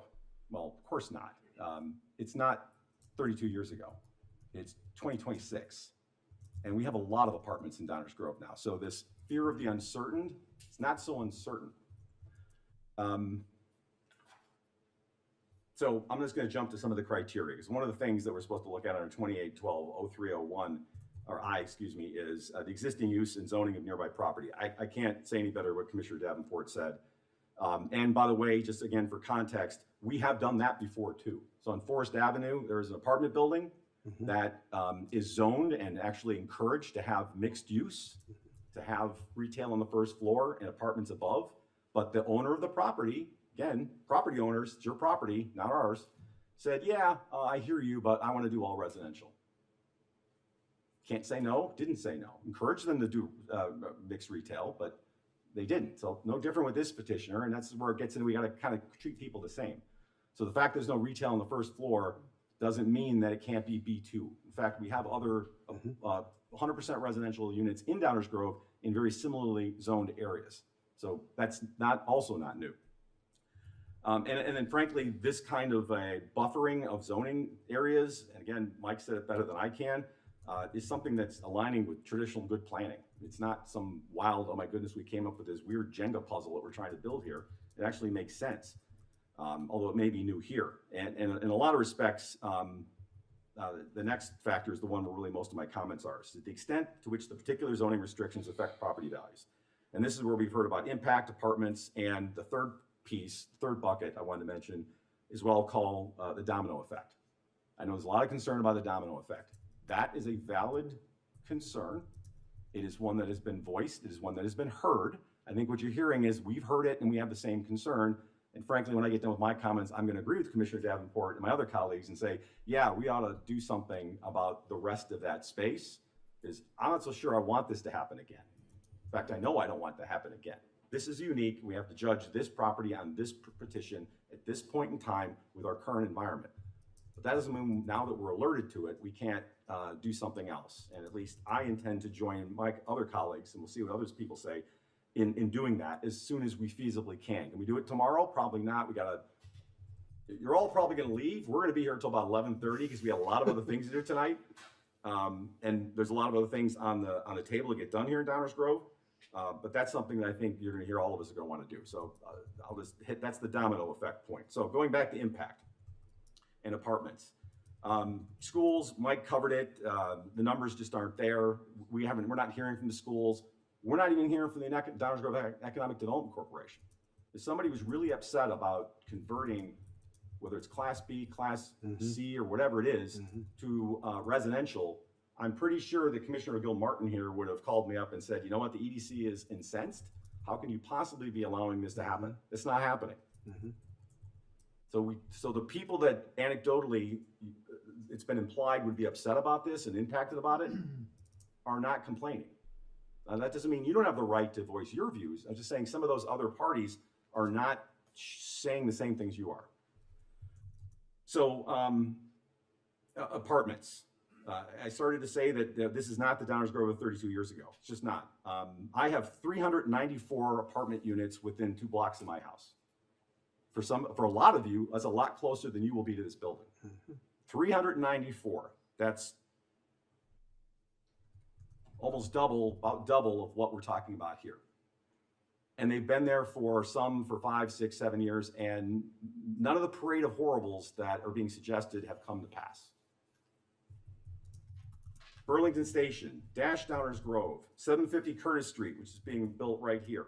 That's gonna be a total of 394 units. So I just, some of the anecdotes don't ring true to me because we've now experienced firsthand what apartments look like, operate like, and function in Downers Grove. We don't have to guess. We don't have to say, I don't know what the impact's gonna be. We know what the impact's gonna be because we've done it for the last 20 years. Easton Street, the reason why the Easton Street property, the one behind Home Depot, was in the materials because I asked for it to be there because I've been around long enough, not as long as Greg Donahue, but I've been around long enough to remember when that came up in 2006 and the residents of Lombard went bonkers. In fact, we had a room like this filled with people from Lombard. Well, they were from Lombard. This is Downers Grove, so it wasn't obviously as the same kind of an issue. But we heard a lot of the same things. 294 units in the Easton Street, that's 2800 Easton Street, 294 units. Yes, is it a different campus? Yes, it's not a comparable in real estate appraisal terms, but looking to see even anecdotally that some of the same issues that we've heard about expressed here, some of the concerns, whether they've manifested themselves, they have not. They have not. And yes, that's a different school system, but the other issues that I've heard, just haven't seen them. So from my standpoint, the reason why I'm not the same person I was 32 years ago on this is that I now have seen hundreds of apartment units built in Downers Grove. And I've seen how they function. I've seen how they've impacted our community. And it's been a positive impact. So that's why that factor to me, I don't see evidence of some of the concerns that are being indicated. And frankly, I went over there and I walked around for about half an hour. Me too. And I saw more people from Innisbrook walking around in the corporate office park than I did anybody in the office park walking there. So right now, that's being used as a walking in a dog park by Innisbrook and the other neighbors. I sat there and watched people walking around. I didn't imagine it. It wasn't generative AI. There were people walking around with their dogs. I do feel free with the expressway noise, particularly the folks right there at the far north end. That is loud, but that's there now. It's quite a distance. As Commissioner Davenport mentioned, there's a big buffer of buildings that no one is going to turn into apartments ever. I just don't see that happening. So that's what I wanted to address. I wanted to provide some of that context. And I won't repeat the comments about how this is a significantly less intense use. There is the need for additional housing, the change in green space and the reduction of permeable area. We have been talking for 25 years in Downers Grove about eliminating permeable area because that causes stormwater problems. What a huge opportunity to get rid of permeable area. So that's another thing that it's a positive. Feasibility study. I won't repeat what Commissioner Davenport said, but this reminds me of when a restaurant wants to come to town and they want to offer an Italian menu. The first thing we hear is, why are you letting another Italian restaurant come to town? We have enough Italian restaurants. In my view generally is, well, I'm sure the person before they invested $2 million in opening up a restaurant probably did their own feasibility study to see whether Italian would do well, or if not, then, so we generally don't ask people, the rec center. I mean, we can go on and on about the businesses that have gone into, we haven't asked them to prove their feasibility of their concept before they can be heard on the ask that they've made through our process. We treat the ask as it presents itself before us. There have been a number of comments made about the alignment with the comprehensive plan. I talked about the comprehensive plan at length. I won't repeat some of the comments of my colleagues. The fact that the building will be substantially improved is something that we've supported in multiple places along Ogden Avenue, downtown, and elsewhere. In looking at the plan unit development standards 2812-04C5, a lot of the same things I just talked about under 2812-030I are basically the same, so I won't repeat them. But one thing to mention is that whether a PUD development complies with the PUD overlay district provisions of section 284030, I'm reading this stuff, it actually contemplates mixed use kinds of combinations that this project is. So I'm reading it, and what am I supposed to consider? It says, oh yeah, you should consider whether it's something like this. Well, it's something like this. So it's right here in our own ordinance. Whether there are appropriate terms and conditions that have been imposed on the approval to protect the interests of surrounding property owners and residents, existing and future residents of the PUD and the general public, I'm always laser focused on that. If there's something, condition that can be imposed within our power and within reason to ameliorate an expressed concern, I'm all ears. I haven't heard anything proposed beyond what's already in the proposal, but if there are things, I'm all ears. The 6-month, basically what I heard Mr. Donahue suggest is to treat this like a special use. I'm gonna get daggers looked at me, but to treat it like a special use, where special uses are on clocks. If you don't start to use the special use after a certain period of time, you either have to ask an extension or you potentially can lose it. I don't know if that can be done with a PUD or not. Okay, I'm saying maybe not. No. But if there were a way to thread that needle, that would be the kind of thing that we have the power to put conditions on plan unit developments, and municipalities often do. So I'm also going to wait and hear if any of my colleagues have any other suggestions, if we can do them. If we can't do them, then, because believe me, I'd actually researched a bunch of other things that I would have liked to have done here, but unfortunately they're against Illinois law, so can't do them. And I'll just wrap up by saying that all of us have thought through these things and spent a lot of time thinking through them. And I oftentimes would take the position and say, okay, that's a good point. Let's dig into that. Let's look into that. But looking at our code, looking at the evidence, and looking at what we've done in the past, to pick up on what Commissioner Stowski-Fugit said, I mean, we also have to look at what we've done and how we've treated other people in the past. We have to be consistent with that. It's hard to say no. I'm open to conditions, and I'm absolutely supportive of the suggestion that we look at this, make it a focus area. What was it? Sub-area use? What was the term? Sub-area plan. Sub-area plan, whatever that is, as soon as possible, because I think that's a very good point. By the way, it's because of you that we're thinking that we're going to do that, probably. So your comments are very helpful in that regard. We'll do that as fast as we can. We can't do it tomorrow, but we'll do that as fast as we can. But I also agree, God bless you, I also agree that this one is somewhat of a winged unicorn. Yep. I don't see this happening again tomorrow anytime soon. That's kind of where I'm at. I hope I didn't repeat too much what y'all said. Thank you, Mayor. Thank you, Chris. Rob, you want to go? I'll go. Did you promise I'll to be go. short? He says. Listen, I have kidding, all the short. time I need, sir. Oh, yes. Okay, I had a bunch of things to say. My colleagues have said most of it, so in the interest of time, Tammy, I won't be repeating all of that. There are a couple things I just want to make sure I highlight. First and foremost, I will repeat this, what I said the first time we talked about this. We really do appreciate the public input. I know when you look up here and see us not agreeing necessarily with how you think it should go, it doesn't feel that way, but we do. And I'll expand a bit more on that, what we think of public input in just a second.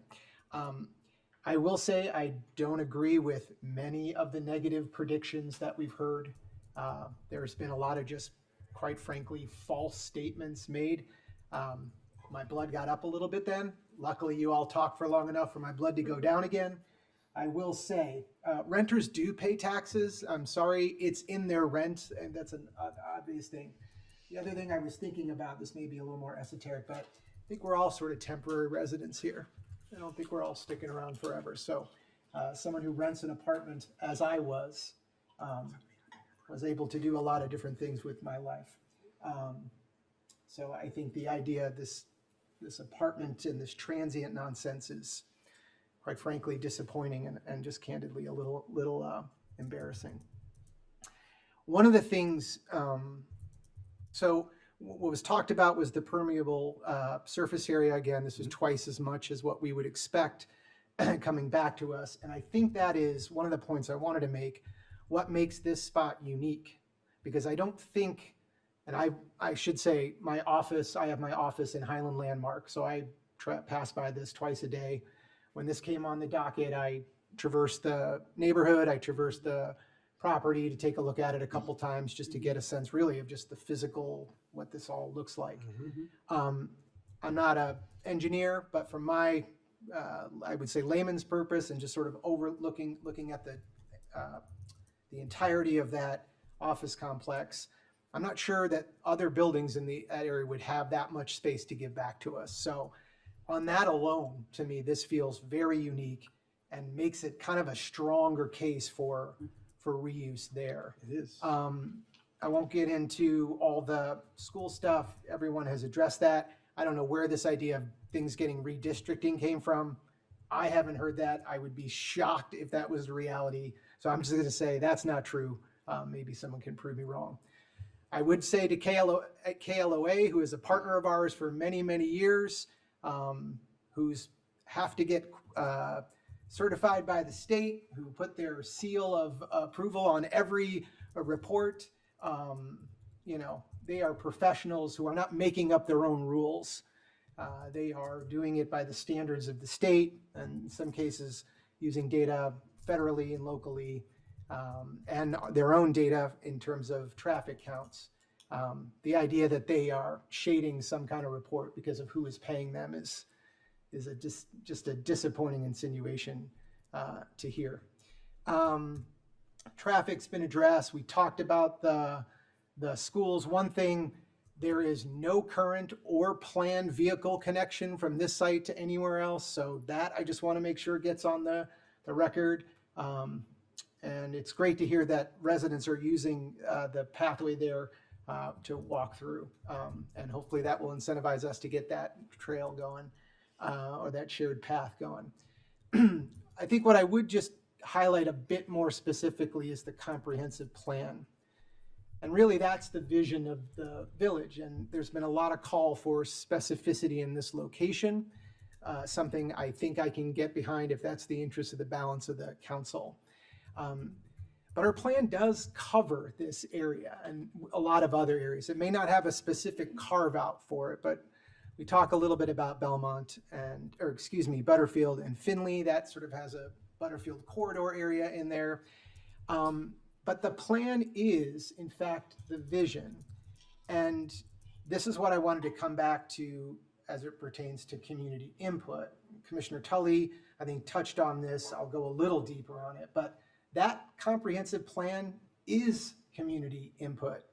It's actually the largest and most deliberate collection of community input that we as a village have collected.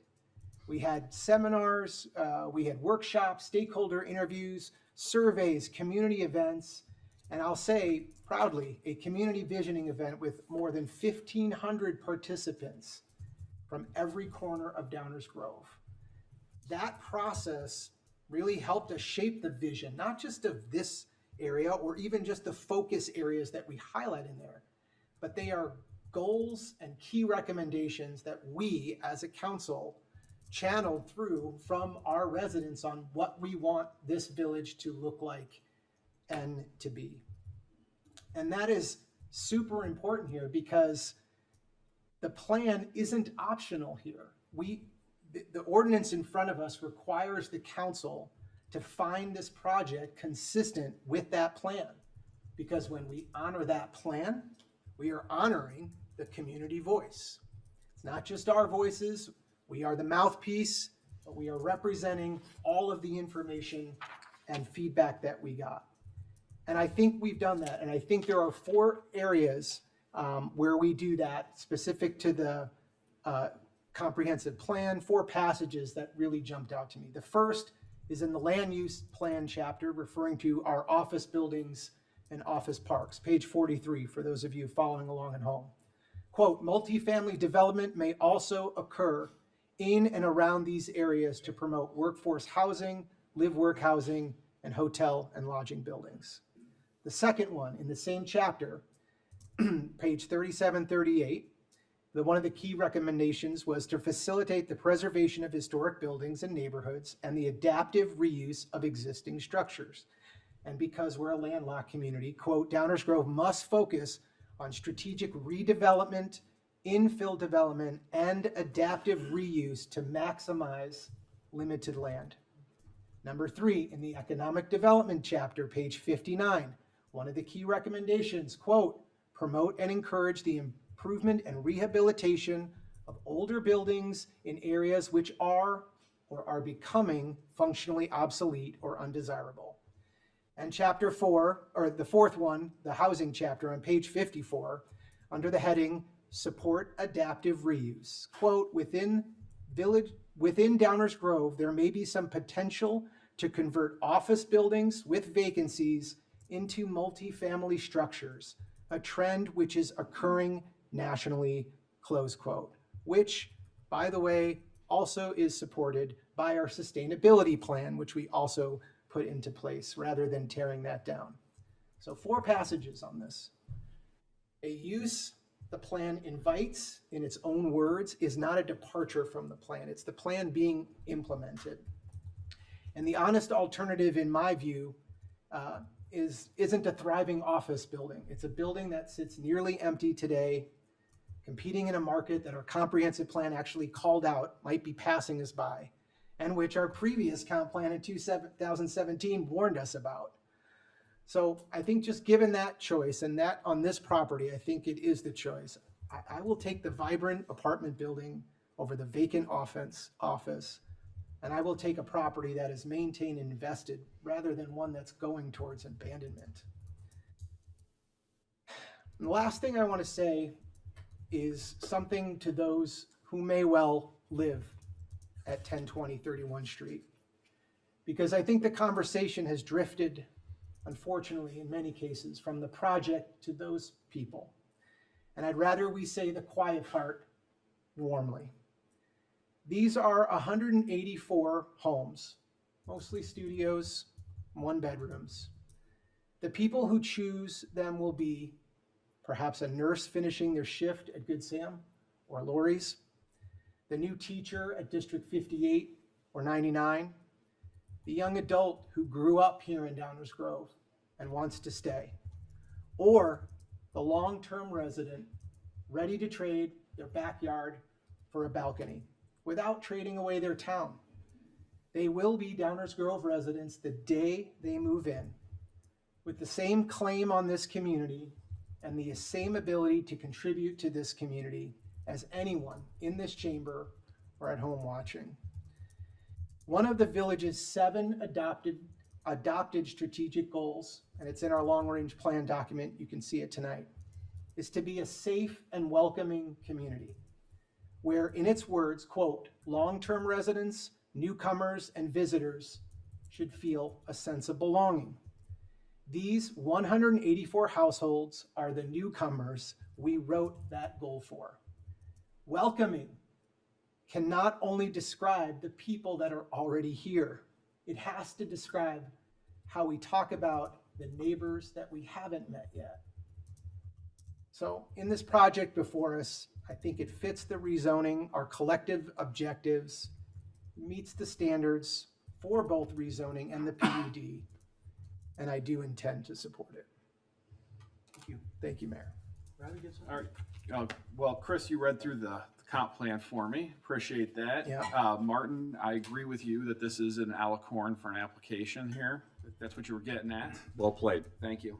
I do agree that this does meet the standards of our PUD statute and our zoning map amended. Everyone up here, I don't want to repeat everything that was said. I think what I've heard mostly is fear for the density change is what I'm hearing. There will be a density change, but I'm struggling with the rationale because the building that exists now is rated for 1,100 workers. So 1,100 people would be coming in and out that don't live in Downers Grove, or maybe they live somewhere else in Downers Grove. Either way. The application is for a building that's gonna house 326 residents that live here and maybe even work here. So I'm struggling with this change in density over having fewer people in the building that it's designed for currently. So I don't share the same concerns about density with this project once it's done that I've heard today. Another one was the schools. Again, beating a dead horse. But our own subdivision ordinance calls out what our anticipated student draw from this project will be. So Mike said it was 16. So the donation is based on that 16 number that we think that this project will bring into the schools. 11.852 kids into 58 and 4.254. That's what the donation is based off of. Don't know how we get 11.852 kids, but all right. But in reality, what do I actually think we're going to get into the schools from this project? Burlington Station has 89 units, 2 kids to 58, right? Maple and Maine, 115 units, 2 kids to 58. Dash, 1 kid, 167 units. So reality, I'm not concerned about this density affecting our schools. I just don't see that as an issue. What I do see as an issue, and was alluded to earlier, is the fact that we are doing an attainable housing study right now. And this ties directly to the statute. And if anybody here has been watching the videos like I have, I think they're incredibly interesting as somebody in the real estate profession. what we are going to see, what I'm expecting to see to come out of these attainable housing studies is Downers Grove dropped below a 5% vacancy rate in 2021. A healthy vacancy rate for residential units is between 5 and 6%. Downers Grove right now is between 1 and 2%, has a 1 and 2% vacancy rate. We don't have enough housing. And I heard a bunch of people say, we have too much. I don't know what you're basing it off of. We're going to get the results that's going to tell you we don't have enough. So that already is what we're getting in Downers Grove is more housing. We need more housing. This project fits the PUD, and I plan on supporting it. Anyone else? Yeah, All right, just me. I just had one question Chris. I forgot to ask earlier. In Downers Grove, I'm just gonna poke this bear a little bit, so forgive me. If I buy a residential house, am I allowed to rent that out for a long term? I know short term we don't allow, but long term, could I rent that out? Yes. Anything precluding me from accepting vouchers for that rent? No. In any residential neighborhood in town? No. Thank you, Mayor. I'm gonna pull that thread. Let me start by saying, I agree with all of my colleagues. I'm not gonna repeat anything they said. They all did a pretty good job of laying this out from a variety of different angles, trying to address the various concerns we've heard. That's frankly because of the input. Addressing a concern is not listening. Addressing concern is taking that concern seriously and trying to understand it and trying to pull all the threads that are associated with it and understand the data behind it. That's what this group did. So I'm not gonna repeat anything. I wanna just touch on a few just anecdotal things to kind of wrap up the discussion up here, and they really go along the lines of I think where Chris was headed. I don't live very far from Martin. He doesn't like to admit that. I moved to Downers Grove in 1998. I've been in the same house since 1998. My house was built in 1857. Since that time, there have been around 1,200 units, residential rental units, placed in non-residential zones within about 2,000 feet of my house. That's a lot. And I'll tell you what I've seen. Nothing. I haven't seen traffic change. I haven't seen pedestrian traffic change. I haven't seen crime change. I haven't seen noise change. What I've seen is probably somewhere around 1,800 to 2,000 new residents of Downers Grove make investments in their community because they live here. Now, here's another piece of information. Where I live, within 4 lots of my house, there are 4 other full-size, regular-looking homes that have been rented for the entire time that I have lived here. People do rent. I'm not going to ask anybody to raise their hand. But how many people in this room started in an apartment? What, you're like a bad guy or something because of that? That's sort of the normal thing for 100+ years, is people leave school and they maybe live with their parents and they get an apartment and then maybe they buy a starter home and then by the time they're 40, they're moving on. That's normal, guys. The idea that because somebody is living in an apartment, they are somehow less than anything is, I don't know where to go with it because it's completely made up. Half the people in here or more rented at some point in their life as they began.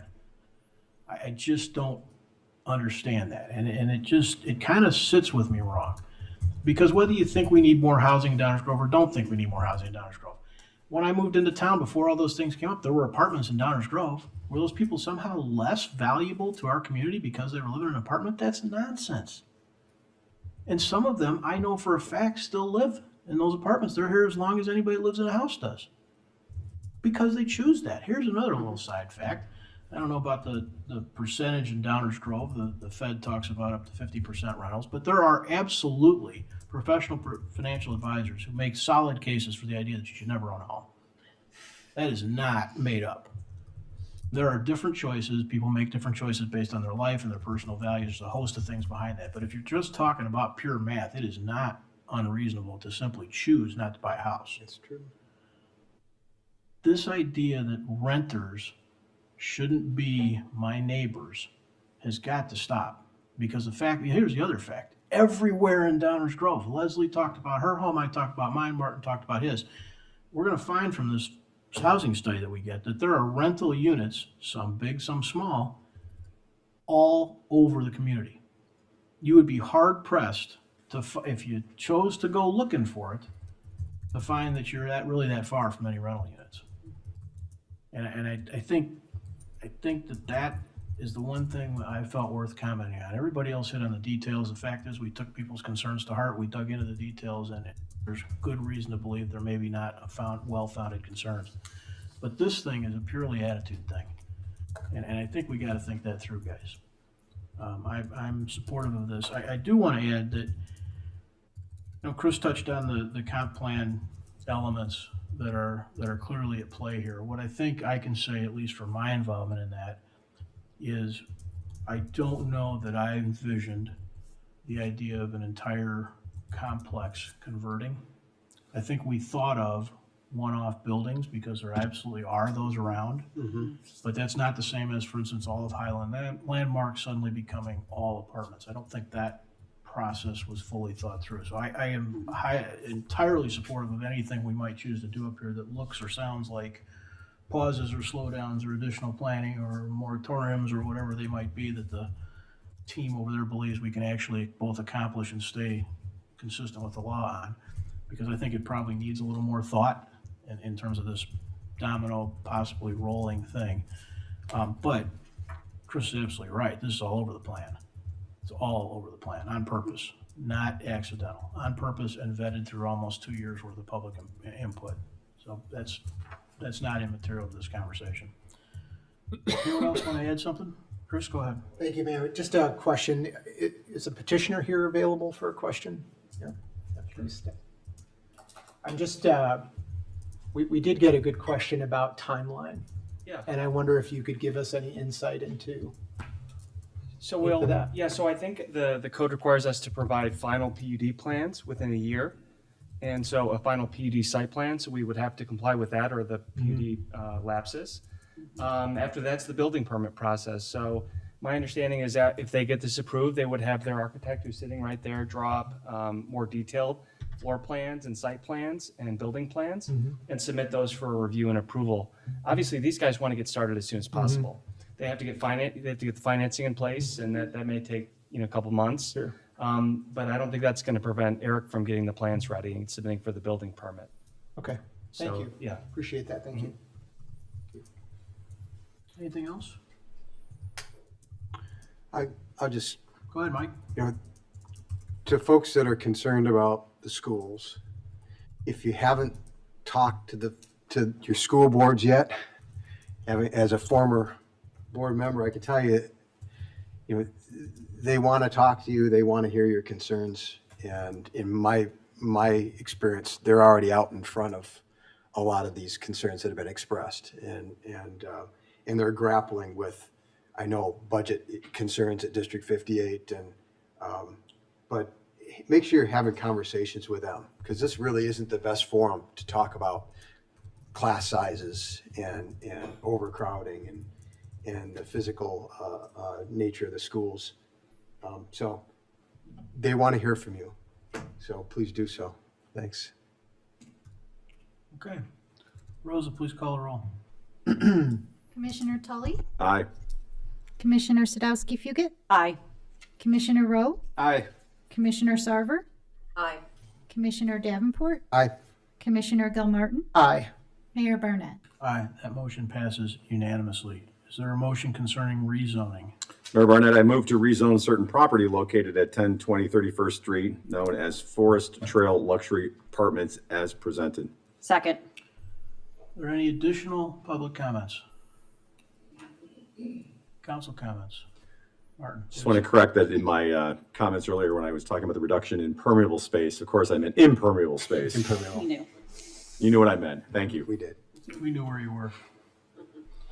Anything else? No. Rosa, please call the roll. Commissioner Tully, Aye. Commissioner Sadowski Fugit, Aye. Commissioner Rowe, Aye. Commissioner Sarver, Aye. Commissioner Davenport, Aye. Commissioner Gilmartin, Aye.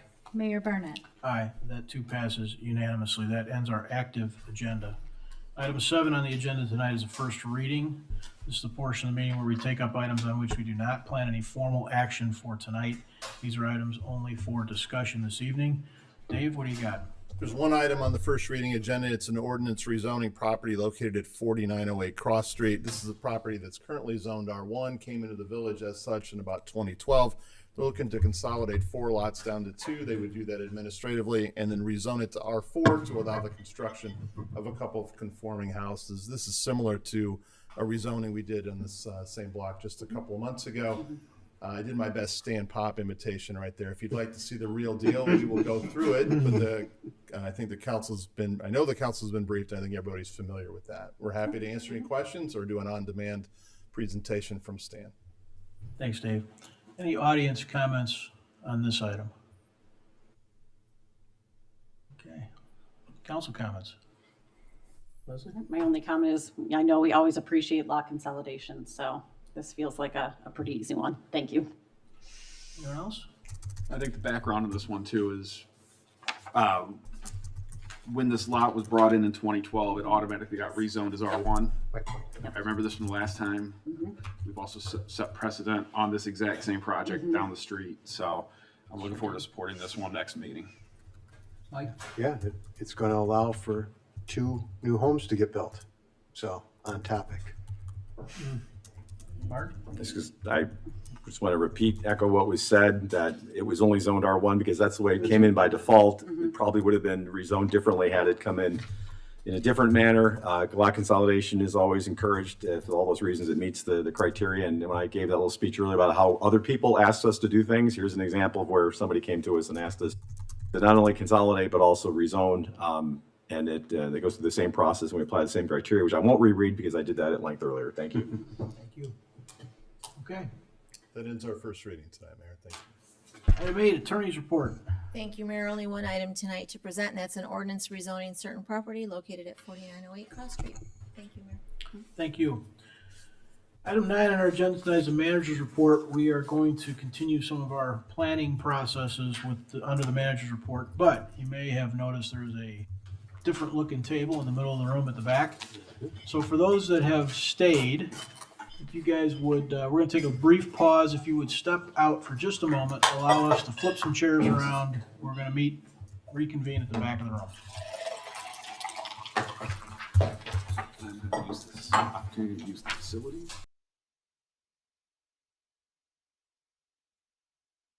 All right, we're reconvening this July 21st Village Council meeting to pick up the manager's report. Looks like we're going to have Stan. Yes, sir. Instead of the village manager. A little bit of zoning ordinance update discussion, and we're in the great hands of Community Development Director Stan Popovich. Thank you, Manager Phelan. It's been rezoned to OR2B2.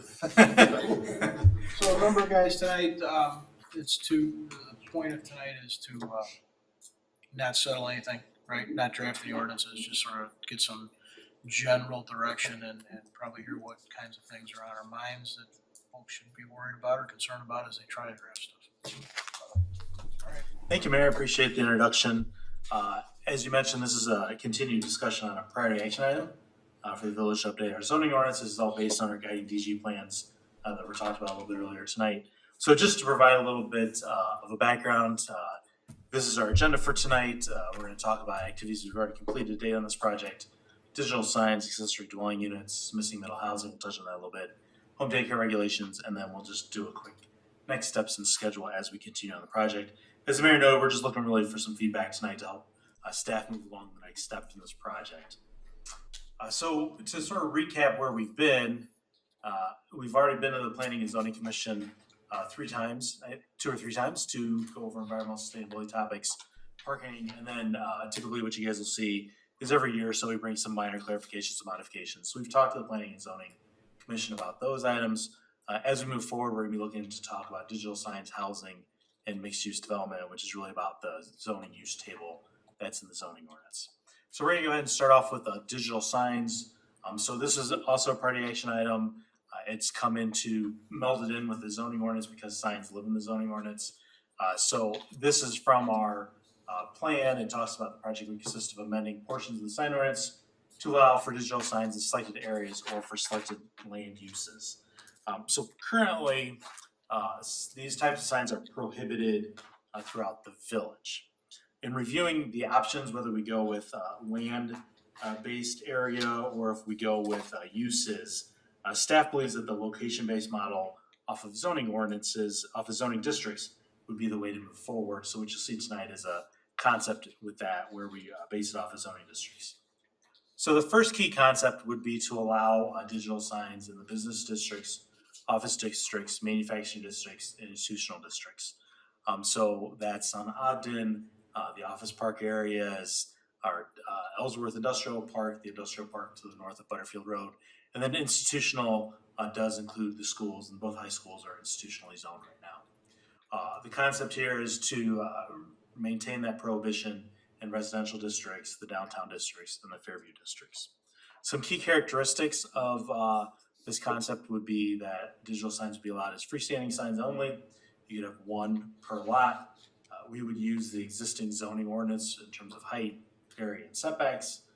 We would come up with a separation for residential, and then we want only high resolution digital displays. Operationally, a couple of the key things would be static display, no scrolling or flashing or videos permitted. Sound would be prohibited. We would require a minimum time that the sign would have to be up, so it's not scrolling every millisecond. We'd have an ambient light monitor requirement, display brightness regulations, and then in case of a mechanical failure where it's got to go back to a static display, so it's not flashing or doing anything off like that. So at this time, Mayor, I'd like to turn it back to you and the village council to obtain your feedback. Dave's going to join me up here and take some notes on here, and I'm going to be scribbling my notes as well, and I'm happy to answer any questions that you might have on signs as well. Thanks. All right, so you guys know the routine for these conversations, just sort of open-ended on purpose. And I think this was something that we collectively decided we wanted to pursue as a function of our planning process. And so as staff starts to work on stuff, they probably need to hear about the things that are of concern to us, if anything. So anybody want to start that dialogue or jumping out of your chair? Yes, I am. It's about time. I'm really glad this is before us because we made a run at this once before, and actually my first question was, how much is this at all, if at all, different from the last time we took a run at it and it didn't go anywhere? Because I think we had come up with something very similar, but then it ultimately didn't get adopted. It was definitely more narrowly focused, not nearly as widespread as the zoning districts that Stan has presented. All right, because I generally think this is exactly what at least I had in mind in terms of what to allow it, in terms of where, and also because the key thing here is that basically we're talking about 58 and 99, and they either could be in the right zoning ordinance, INP, or already are, and so that would address that issue. Because the hit, don't yell at me. I will. The history here is that many years ago, two commissioners named Tully and Zabel had an idea that we ought to have a sign ordinance not banned, but a moratorium, because Mark Zabel saw a ridiculous sign on Ogden Avenue that really ticked him off. And he came in and he said, why are we allowing these signs to come up on Ogden Avenue? They look horrible. And everybody said, yeah, they look horrible. What can we do about it? Sign moratorium. Sign moratorium went in, and then we spent a year and a half with two different boards meticulously going through every sign in the entire community and coming up with a comprehensive sign ordinance. I think Enza Petrarca lost a couple of years of her life going through that process. But everybody said, well, we should revisit it after some period of time. And that period of time was extended for two reasons. Number one, because anytime you do something, the minute you do it, what happens? Well, what about this? What about that? What about this? The schools in particular were, hey, whoa, this is crazy. The Tivoli Theater was, what? But we didn't want to make any changes until enforcement had continued, because we were getting very good success with enforcing the ordinance, so voluntarily. We had a 12-year. Yes, it was like a grace period, and I think that was based on the fact that most signs have a life of less than that, so they're gonna replace it anyway, and I think 98% or something like that, compliance happened, and then there were some at the end that were the holdouts. And then we thought, okay, we're almost at the point where we've got good enforcement, now we can start relooking at the sign, but then litigation came. And we ended up having the Liebenguth litigation for up to the Illinois Supreme Court for I don't know how many years. So that extended it. And then I forget what happened. We took a run at it. I don't even remember why we never went any further with it, but it's in my opinion and in the opinion of many, including our businesses, And the schools, this is long overdue, because we had promised 15 years ago to relook at this, and we didn't. So at least from, Wasn't the result of the schools not asking? no, schools asked every 6 minutes. It wasn't the schools, it was the council. So I am so happy this is on the agenda, because this to me looks like exactly the narrow and surgical corrections. I mean, we could spend another year and a half doing a comprehensive sign ordinance. I don't think that's gonna happen. I didn't suggest that. I don't think anybody here did. This is very, very tailored, in my opinion, to address the issues that we have heard for 15 years as being problems. The technology has changed since some of the stuff people were worried about, the Vegas style stuff. That's not in here. This is, now you have technology where signs can look just like paper. So that's my history, plus I'm in support of this. My only concern is the Tivoli Marquee. Now, the Tivoli Marquee, according to this, would not be allowed to take advantage of this sort of automatically. But I do know that other communities in DuPage County have sort of theater special sign code variations or permits that they can go for, which would be unique to them, but I understand that's not a zoning issue, because you're not gonna change their zoning.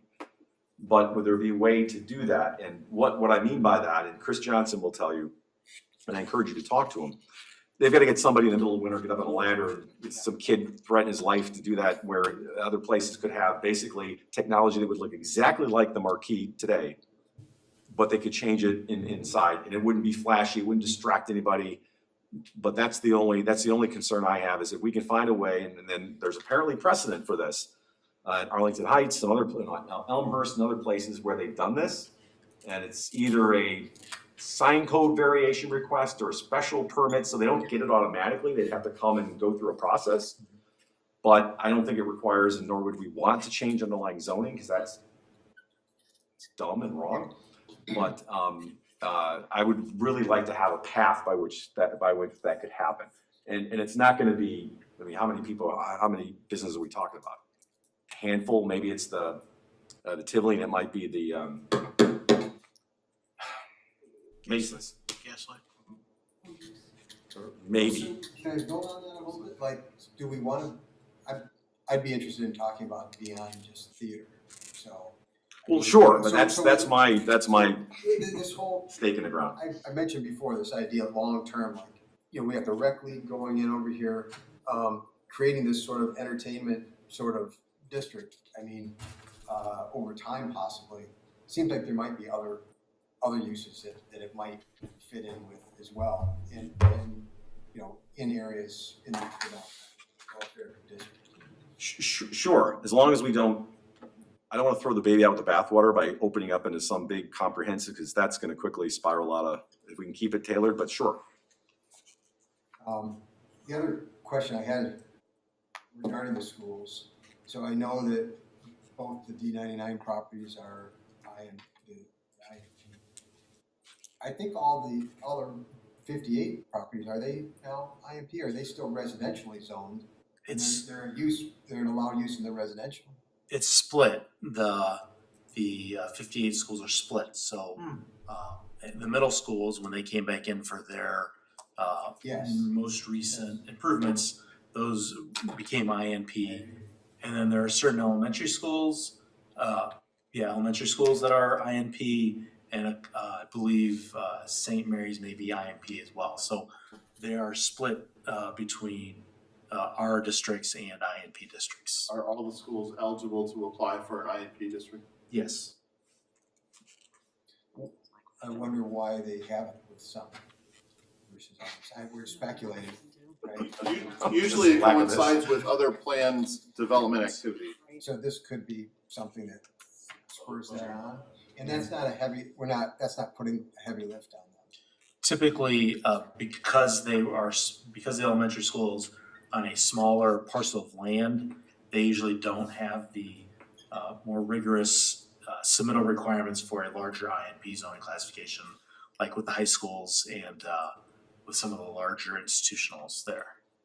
I mean, I get the idea that, hey, we do this and maybe they'll do that, but I hate to make them do that just for the sake of getting a sign. It's kind of where I'm. The challenge there lies in the fact that we heard Stan vocalize the staff preference for a zoning district-based approach.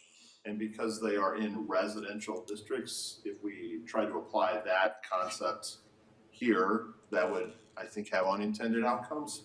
So if you look at it more holistically, and rely on our great partnership with District 58 and our facilitative approach, I think that burden to rezone to INP is relatively small. Is this something that we could actually lead? Like, do we need them to come to us and say, I want to do this? Or can we say, we'd like to do this to you, as long as you're okay with it? Can't do a village initiated, but I would feel more comfortable if they were the actual petitioner. We work with their facility staff all the time. This is not that We hard. can walk down the hall. And there'll be others that, it won't just be District 58. There's quite a few other people eligible for IMP that may find this enough of a reason to want to do it. So, remind me who's eligible to apply for an IMP? So it's typically schools, churches, those are two of the bigger ones that way, and institutions as well. So, but like parochial schools, private schools, those are typically what you see in the IMP University. Any other outlier things though that are not typical? It could, township. Yeah, I think you can go with, I don't know that district very well off the top of my head, but I think it could be some of the township, the government stuff too as well. I just want to make sure that we're not. The INP was academically institutional nonprofit. Yeah, yeah, So it's they're- pretty, they're- institutional, pretty well defined. I remember when when it was created, because we jumped right on it. Yeah. We'll get as we move through this, we'll get you the list of types of properties eligible for an INP. Otherwise, I'm absolutely in support of this overdue. I would, to Mike's point, I would add theater and performing arts, because you're right, Fairview Right. focus area, we have some ideas for that. You're right. It's not just a building. So all types of theaters, not just. Performing arts, we don't have that many. Thought you were gonna get us a center. Pardon me? Never mind. That's my next move. Go ahead, Leslie. I may be the outlier, but I wouldn't have an issue allowing digital signs in downtown and Fairview districts. I think if we set the appropriate parameters in terms of what it looks like, you know, whether, and all of the things that you were discussing here. So message display for a minimum time, no sign, static displays, light monitors, brightness. I guess my question is, what are we really expecting is going to happen in our downtown and Fairview if we just allow them to have an easily changeable digital sign versus having to do a manual one? I would be fine if we expanded it to those two districts for all the reasons that we're talking about. You know, we do have the Tivoli, and we have things like, you know, the Moose or a couple other things. And then as we talk about the Fairview area, if we want it to be more of an arts district, there's value in that too. I ask a clarifying question of the commissioner. We had, if you could go back to the, right there. Freestanding. So, the concept here is freestanding only. The challenge is that most of the downtown, so. Correct. Would you be, in favor of, in those districts, allowing wall signs? Or, because there's only a handful Yes. of properties that I think Yeah, have because that would be freestanding the Tivoli, right? They're not a freestanding only either. And I think it would be a real outlier to have somebody that's going to do everything they can to take advantage of the community in which they're investing all of their time, money, and efforts to place a business. So it would, in general, behoove folks for something as obvious as a sign to follow all of the regulations in terms of the operational standards that we set forth. And I guess technology has come such a long way that I don't take issue with the way that digital signs look anymore, that I think that it should be prohibited in those areas. I don't think there's any reason for it to be in a residential area. Nobody would argue that, but considering these are our business-heavy districts, So the only thing I'll point out is that, and this is just a concept. Yes. I'm pro-sign, is that the reason why there was this difference is because it's the static versus dynamic. Right. Most businesses have their sign. Correct. and they don't change it on purpose because it's their brand, their logo. Correct. Whereas a marquee at 99 is changing all the time, Yes. Tivoli's changing all the time. You don't want to change every second so people crash. Gas station. Well, so that's where it starts to get. There's the rub. Yeah, that's where it starts to get. But are you envisioning now that, I'm only doing this just to illustrate the extreme, where, well, you know, I've got my sign at Roundheads and I'm gonna have my menu in the window and it's gonna change every, because I'm gonna say, a business would probably have less to change. Correct. So that's you're why- saying there'll be few who would apply, so it's not gonna be a big Absolutely. deal, okay? Yes, I that's got you. kind of where I'm going. I got you. mean, and if somebody puts a menu in a window, I mean, obviously we have certain like area, right, requirements, so it would have to. Still meet that. Correct, it would I see still what have you're to saying. meet that, and so I can't imagine anyone who doesn't really have a true value, so for like a performing arts theater, really even wanting to have some sort of a sign like that, they're gonna want their brand up, they're not gonna want something that's changeable and Right, not. they're not gonna be dynamic, they're gonna be static. Right. But I think you have to sort of ask yourself, would you be okay with the ridiculousness, right? Because if you say it's okay, we consider and say, well, a company is gonna most likely want it to red, maybe. Would we be okay if every business down Main changed their wall signs to white, you know, electronic signs? Would we be okay with that? I'm not, I'll tell you right now, I have zero interest in that. Yeah, well, but that's where I feel like we can have operational standards, but Even if they were just 100% static, they're all electronic signs? I cannot imagine anybody having the aesthetics to go, yep, I'm going to give myself this hideous white sign. I mean, again, it wouldn't be a good business I practice. have a more even rudimentary question. What does it look like downtown? Because so many of the businesses are small, connected to each Exactly. other. So where do you picture the signage? So like if you think of like, Give me an example. Pete's and Orange Grove, you're at Pete's a lot, right? Mhm. They have their name like up above the windows, a placard up above the window. That's about the only place that you would really be able to. So in place of where like businesses already have their name or logo would Yes. be Yes, sign. that's what kind of what we're Well, talking about. I have a question to follow up on that for clarification. When we talk about one digital sign per lot, are we saying that one digital sign is the exclusive sign? Or are we saying that you can have a sign and then you can also have a freestanding digital sign? We have so much area of sign you're allowed to have. Correct. You can divide that up into how many signs you want. It's really a marquee. Well, only one of those could be digital. Okay, not a sign. So with monument signs or freestanding signs, you are allowed one per street frontage. So if you are on Ogden and you don't have a side street, you're allowed one monument sign up facing Ogden. If you're on a corner, you can have one in each corner that way. So that's all you get. And then you also get wall signage based on your frontage as well. The total amount of signage that you're allowed is based on your street frontage. Which includes the freestanding sign and anything on your wall? Correct. So just to make sure we're all on the same page, Dan, when we crafted this concept for discussion and we said number of digital signs per lot, if you had that corner lot where you were allowed 2 freestanding signs, was this intended to be like only one of the signs could be? One of those signs could be digital, and the other one, if you're on a corner, would have to be a typical one that we see now. Let me just say, we want to be careful not to have Starbuds on Ogden and Westmont. They have a giant sign on the face of their store, and then they have digital change copy, although it would violate our current proposal. But they're doing the funny comments and the play on words and part of the concern way back when, I'm not saying this is concern now, is that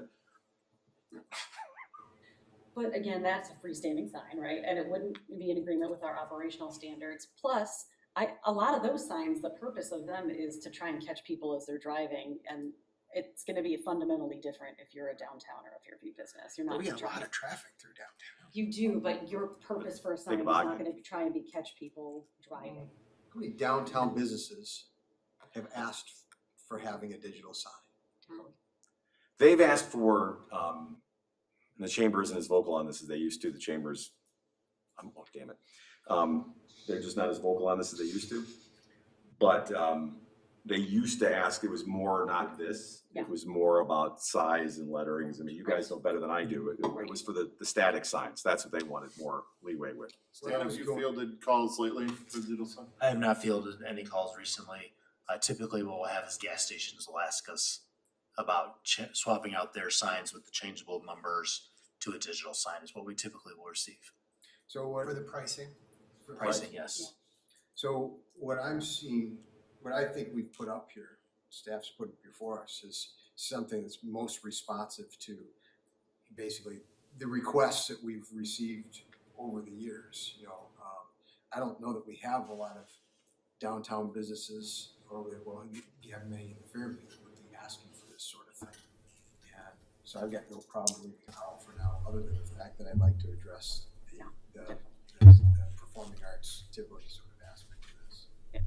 Let me ask about the gas stations then. I mean, do we have an issue with Freestanding sign, allowing gas stations to change the numbers? I mean, this would fall on, this would be okay, right? With what's being proposed?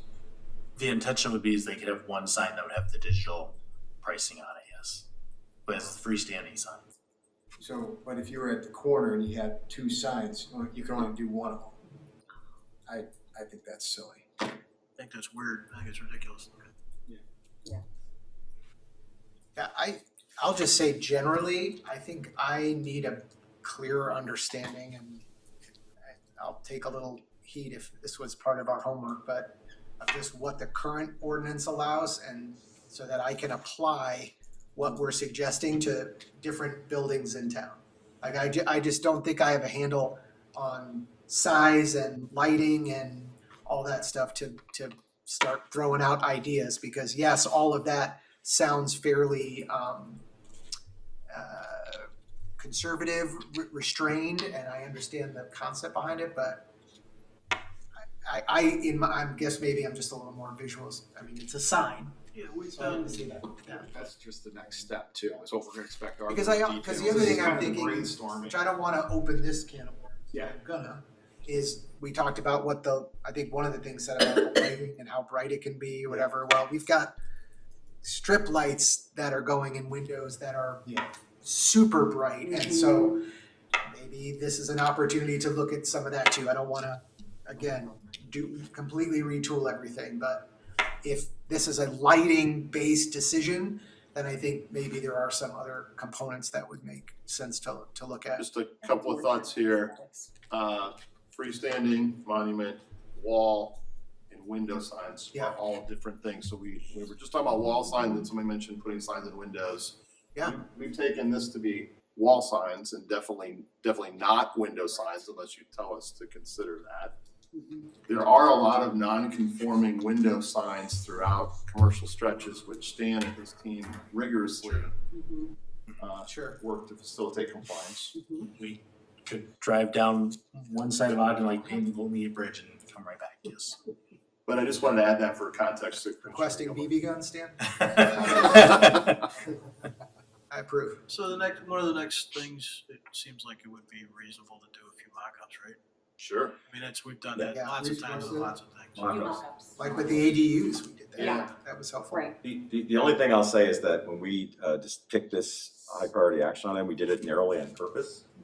Not that fair point. not that we can't explore, but we did it on purpose because I will break out in hives if we go through what we went through 20 years ago. And we will have a room packed with every Challenge business in town. accepted. So I'm gonna, the zoning. At the next council. Are other, I wrote down- communities have done something similar to what we're proposing, and Okay. can we use that as a model? I'm sure there are other communities that approach sign codes in general based on zoning districts. That for sure exists. So I don't think this is a new concept that we're throwing out. I am familiar, and I think, correct me if I'm wrong, there are some communities that do it based on land uses, and some do it a combination thereof. I believe Commissioner Tully was looking up Arlington Heights and Elmhurst, which appeared to be, from what we heard and what I was looking at the screen there, was zoning based, but a process for certain uses that might have slightly different applications. And I think that's what you were getting. Yeah, at. I was, exactly. I'm not saying that they should have their own zoning category just for the sign, but some special process within their zoning category for that particular use, which would be only theater and performing arts. And before I forget, the one thing that I don't know if anybody would agree with me on this, but the idea of the elementary neighborhood schools having a digital sign is a little, I would say a little concerning. And this is totally anecdotal. I used to live right across the street from Lester. It was already bright enough with the security lights in the parking lot. I bought the house, I knew that. A sign, I don't know. I mean, it's literally was across the street from my house. So I would want to dive into that a little bit more. That Tell them to detail turn it is off gonna at a certain be, hour. Yeah. Yeah. What's that? They had to make them turn it off at a certain hour. Yeah, okay. Yeah, That's some what of the I- operations. That's a of fair this- point. Yeah. But to expand that, remember that we're, at least it's kind of laid out, potentially talking INP, right? Talking So what? INP, Yeah. and so, at least in theory right now, you have to look at that as way more than just the elementary schools. Yeah. There's INP things tucked all over. No, I understand. We were just told though that most of those schools are residential. And so we have to consider that as I a. think there's a deep dive coming Yeah. if the council tells us to keep going conceptually with this, and it happens here where Stan has laid out on the slide setbacks per existing ordinance, but also a separation from residential. So if there's an INP school fully surrounded by residentially used properties, the details on how we handle those setbacks of the sign and the separation proposal, where we measure it from, all those good things will matter greatly, I think. Chris, there's a large number of eligible, INP eligible uses that are currently sitting on multiple residential parcels all throughout town. Of their INP sitting on, eligible, yeah. Yeah, I got it, yeah, got it, yeah. So I'll come back. I agree with everything Martin said. I like that this is zoning based. I think that's the easiest way to get this going. I do not want to see wall signs, at least not for right now. I mean, this is something that I also feel like I don't want to just dive all the way in on everything at one time. What I'm picturing is a downtown's going to get speckled with signs over time, which I don't think that's the look we want for the downtown area. And I like the exclusion as it is right now. And again, we can always address this in 5 years. Again, too, like that's the other side of it. So I Apply to actually, Fairview too, Rob? I same with the Fairview, because I mean, what I envisioned is we want Fairview to look like the downtown. So why would we exclude Fairview from the same regulations that we're putting in the downtown? So. I think we were looking at that as a little different, but it's a fair But point. for that part, the street, how Yeah. it looks from the street, Yeah. is what I was envisioning, so. The theater and the performing art thing for me are make this. I like what's here with that sort of additional tag. Use space. Yeah, having that application, yes. I also like Rob's approach of easing into this, right? If we're gonna be making this change, let's start small and view it as an experimental period and see if this form of signage really works. And if it is a good replacement for the old fashioned ways of the past, and just see it as a work in progress. I mean, if we get a ton of businesses downtown that are making a good case, then we address it. Back up your reasoning on this too, the whole way we got here. I mean, I appreciate the concerns about safety and some, however, the rest of the world's been doing digital signs for a long time. What this really has been about is aesthetics. It's about how things look. That's how we got here. That's why we have a sign ordinance. That's how it started. Really, that's how it started. That's why it wasn't allowed, was because of people. I'm just not in And downtown. things have changed, right? Things have evolved, and where we're at now, we certainly, I think, should consider this, and I'm glad we are. But it makes sense that we would especially kind of take this first step, see how it goes, and then maybe future councils can look at fine tuning it. There will be unintended consequences. There always are. Always are. No matter how much we try to put together a great comprehensive plan, there are things that are gonna come up, so. The aesthetic thing too, don't lose sight of the fact that we do regulate That's right. aesthetics in other areas and other venues. why is our current sign ordinance have certain size limits, square foot on front of the building, right? Because we, not this group of we, but we collectively thought there was an aesthetic value. I mean, if it's 100, why not 102? You know, somebody thought, based on looking at lots of examples, because that thing was a couple of years long, and I think that crew that helped put some of that together actually did a lot of travel to other communities and looking at other sign, not only other sign rules, but actually other signs, and kind of landed on that. It was an aesthetic decision. I think it was a good one. That's- Honestly, I think the results have been great. Let's not, I'm just saying, let's not get too afraid of making aesthetic decisions. I'll be real blunt. I've been anti-movable sign because up until relatively recently, anti-movable sign looked like what I always referred to as Hinsdale Central High School. You know, it's like trash. And there's lots of, there's communities. I think Bolingbrook has one where it's the community sign, and it looks just like that. It's every color under the sun and moving around. I don't like it.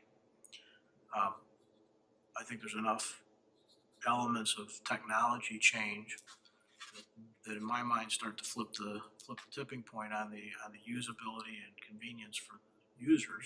I think it's absolutely worth considering. If the value's in putting out information, not creating rolling ads in neighborhoods, right? Right. And the ease, I mean, look at, you know, at District 99, you know, I just had somebody ask me the other day why they haven't changed the message on the sign at South High yet. You know, a gal won a national thing, that's awesome, but there's, you know, there's other. But the thing of it is that you physically have to send somebody out there and open it up, you know, whatever, and Sometimes a missing letter. right, and so, and I think that there's even some, in terms of manufacture and availability of some of those changeable type things that are not even like from the dark ages. So you know, there's a real benefit to organizations here in town by allowing this sort of thing, economic and otherwise, and we can control the aesthetic. And the fact that we would kind of, I think, move forward with in kind of this sort of first take on it makes a lot of sense to me from an aesthetic standpoint, and making sure that we're getting the results we want. Things don't run amok. I don't think they will, but you know, just the same. Does anybody, I'm sitting here feeling like there's enough information up there for staff to continue the process. Anybody else got something they want to? Yeah, just one more thing, I think. Thinking of the high school, I know that at least North has a digital scoreboard. It is not a sign, it is a scoreboard. And I just want to make sure that whatever we do maybe doesn't force a pick and choose, or, you know. Some exclusion for the high schools and Well, I don't know if exclusion, but just. no, I mean just for the single. Clear freestanding- definition. Yeah, clear definition, that the scoreboard doesn't count. Yeah, that's. It says become Jumbotron, Jumbotron. yeah. But the North Yeah. scoreboard's pretty Jumbo. amazing. Yeah, they're like the biggest around, I can Yeah. tell you what. Oh, yeah. Great movie nights, I guess. Oh, really? Yeah. Maybe they could put the gas prices on that. Just put a requirement that someone proofreads these signs before they blast a message. Aren't those even better? Are you volunteering? Yes, I volunteer. So what we're taking away so far is the proposal that we put out aligns pretty well with the description of the project. It's worth going forward for discussion to PZC with the addition of this idea of theaters, both traditional performing arts, films, etc., as the one idea that is a use-based, procedural-based within the zoning, carve out, process, whatever the right term is. Sorry, one more thing. We have a set of downtown design guidelines. Is this something that would have to be amended to fit in that? Because that actually does have a formal part in some of the things that we do. But if they're signs excluded for the addressed in the guidelines right now. Signs are not addressed in the design guidelines, so Okay. They are not addressed because they're separate permit that they have to apply. Separate set of guidelines. Ordinances. but it's not design-based, right? Signs are not, no. No, it's size and Size, spacing. area, and location. Yeah. I mean, it just seems odd that, well, I don't know. Well, a lot of it though, you start to get, and as you'll appreciate, a lot of it becomes corporate logos. Yeah. So No, I understand that. I think it it's a lot of feels branding. a little more First Amendment-y to me. Like if we're gonna dictate what a sign can look like or not look like. We don't, we just simply say it's That's why it's It's like setbacks and size of letters. We're not saying the branding or the style of the colors. We're not getting any of that. Okay. They're all good. The other thing was the corner lots and allowing for corner lots potentially to have two signs instead of one. Is that, other people open to that Yeah, concept? especially a gas station, because that That's would what I'm- look completely ridiculous to have one digital sign and one while they're up there manually Unless they changing the put one letters. sign at a 45-degree angle. Come on. This concept. Come on. Triangle sign. Let's let them make them do two. If they're getting a new digital sign, they're getting something. There needs to be a consistency, but we can, that seems like the next step anyway. Yeah. Like you Yeah. guys got the No, yeah. concept. Martin's Yeah, I agree hives with are you. popping. Are they? Oh, oops. All right, Look, it's still pretty narrow, it's still pretty good direction for at least the first discussion with PZC. what's next, Dan? Next, all right. Next on our topics tonight are gonna be accessory dwelling units. So as you are aware, accessory dwelling units are smaller, independent dwelling units located on the same lot as a standalone, typically detached home. You'll see some examples here, a tiny house or something built above the garage. In Fairview, these are some of the models that we showed before about how this could be used, whether accessory dwelling units attached to a home, above a detached garage, or a tiny house from left to right on that screen. Currently, we allow these ADUs, or what are called extended family accessory housing, in the R1 through R4 zoning districts.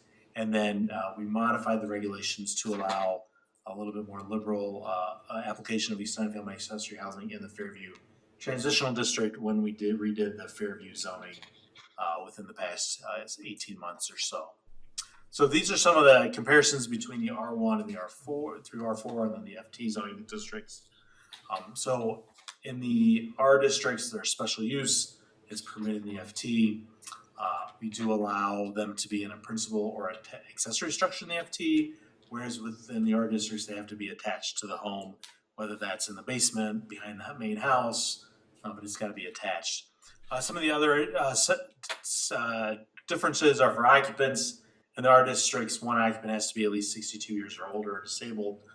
That application does not apply in the FT zoning district.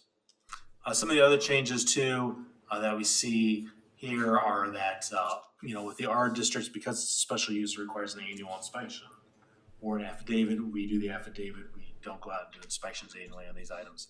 And then size limitation with the R districts, they're per the special use approval. And in the FT, we defined a size, whether it was attached to the house or if it was a standalone accessory structure as well. So those are where we talk about extended family accessory housing.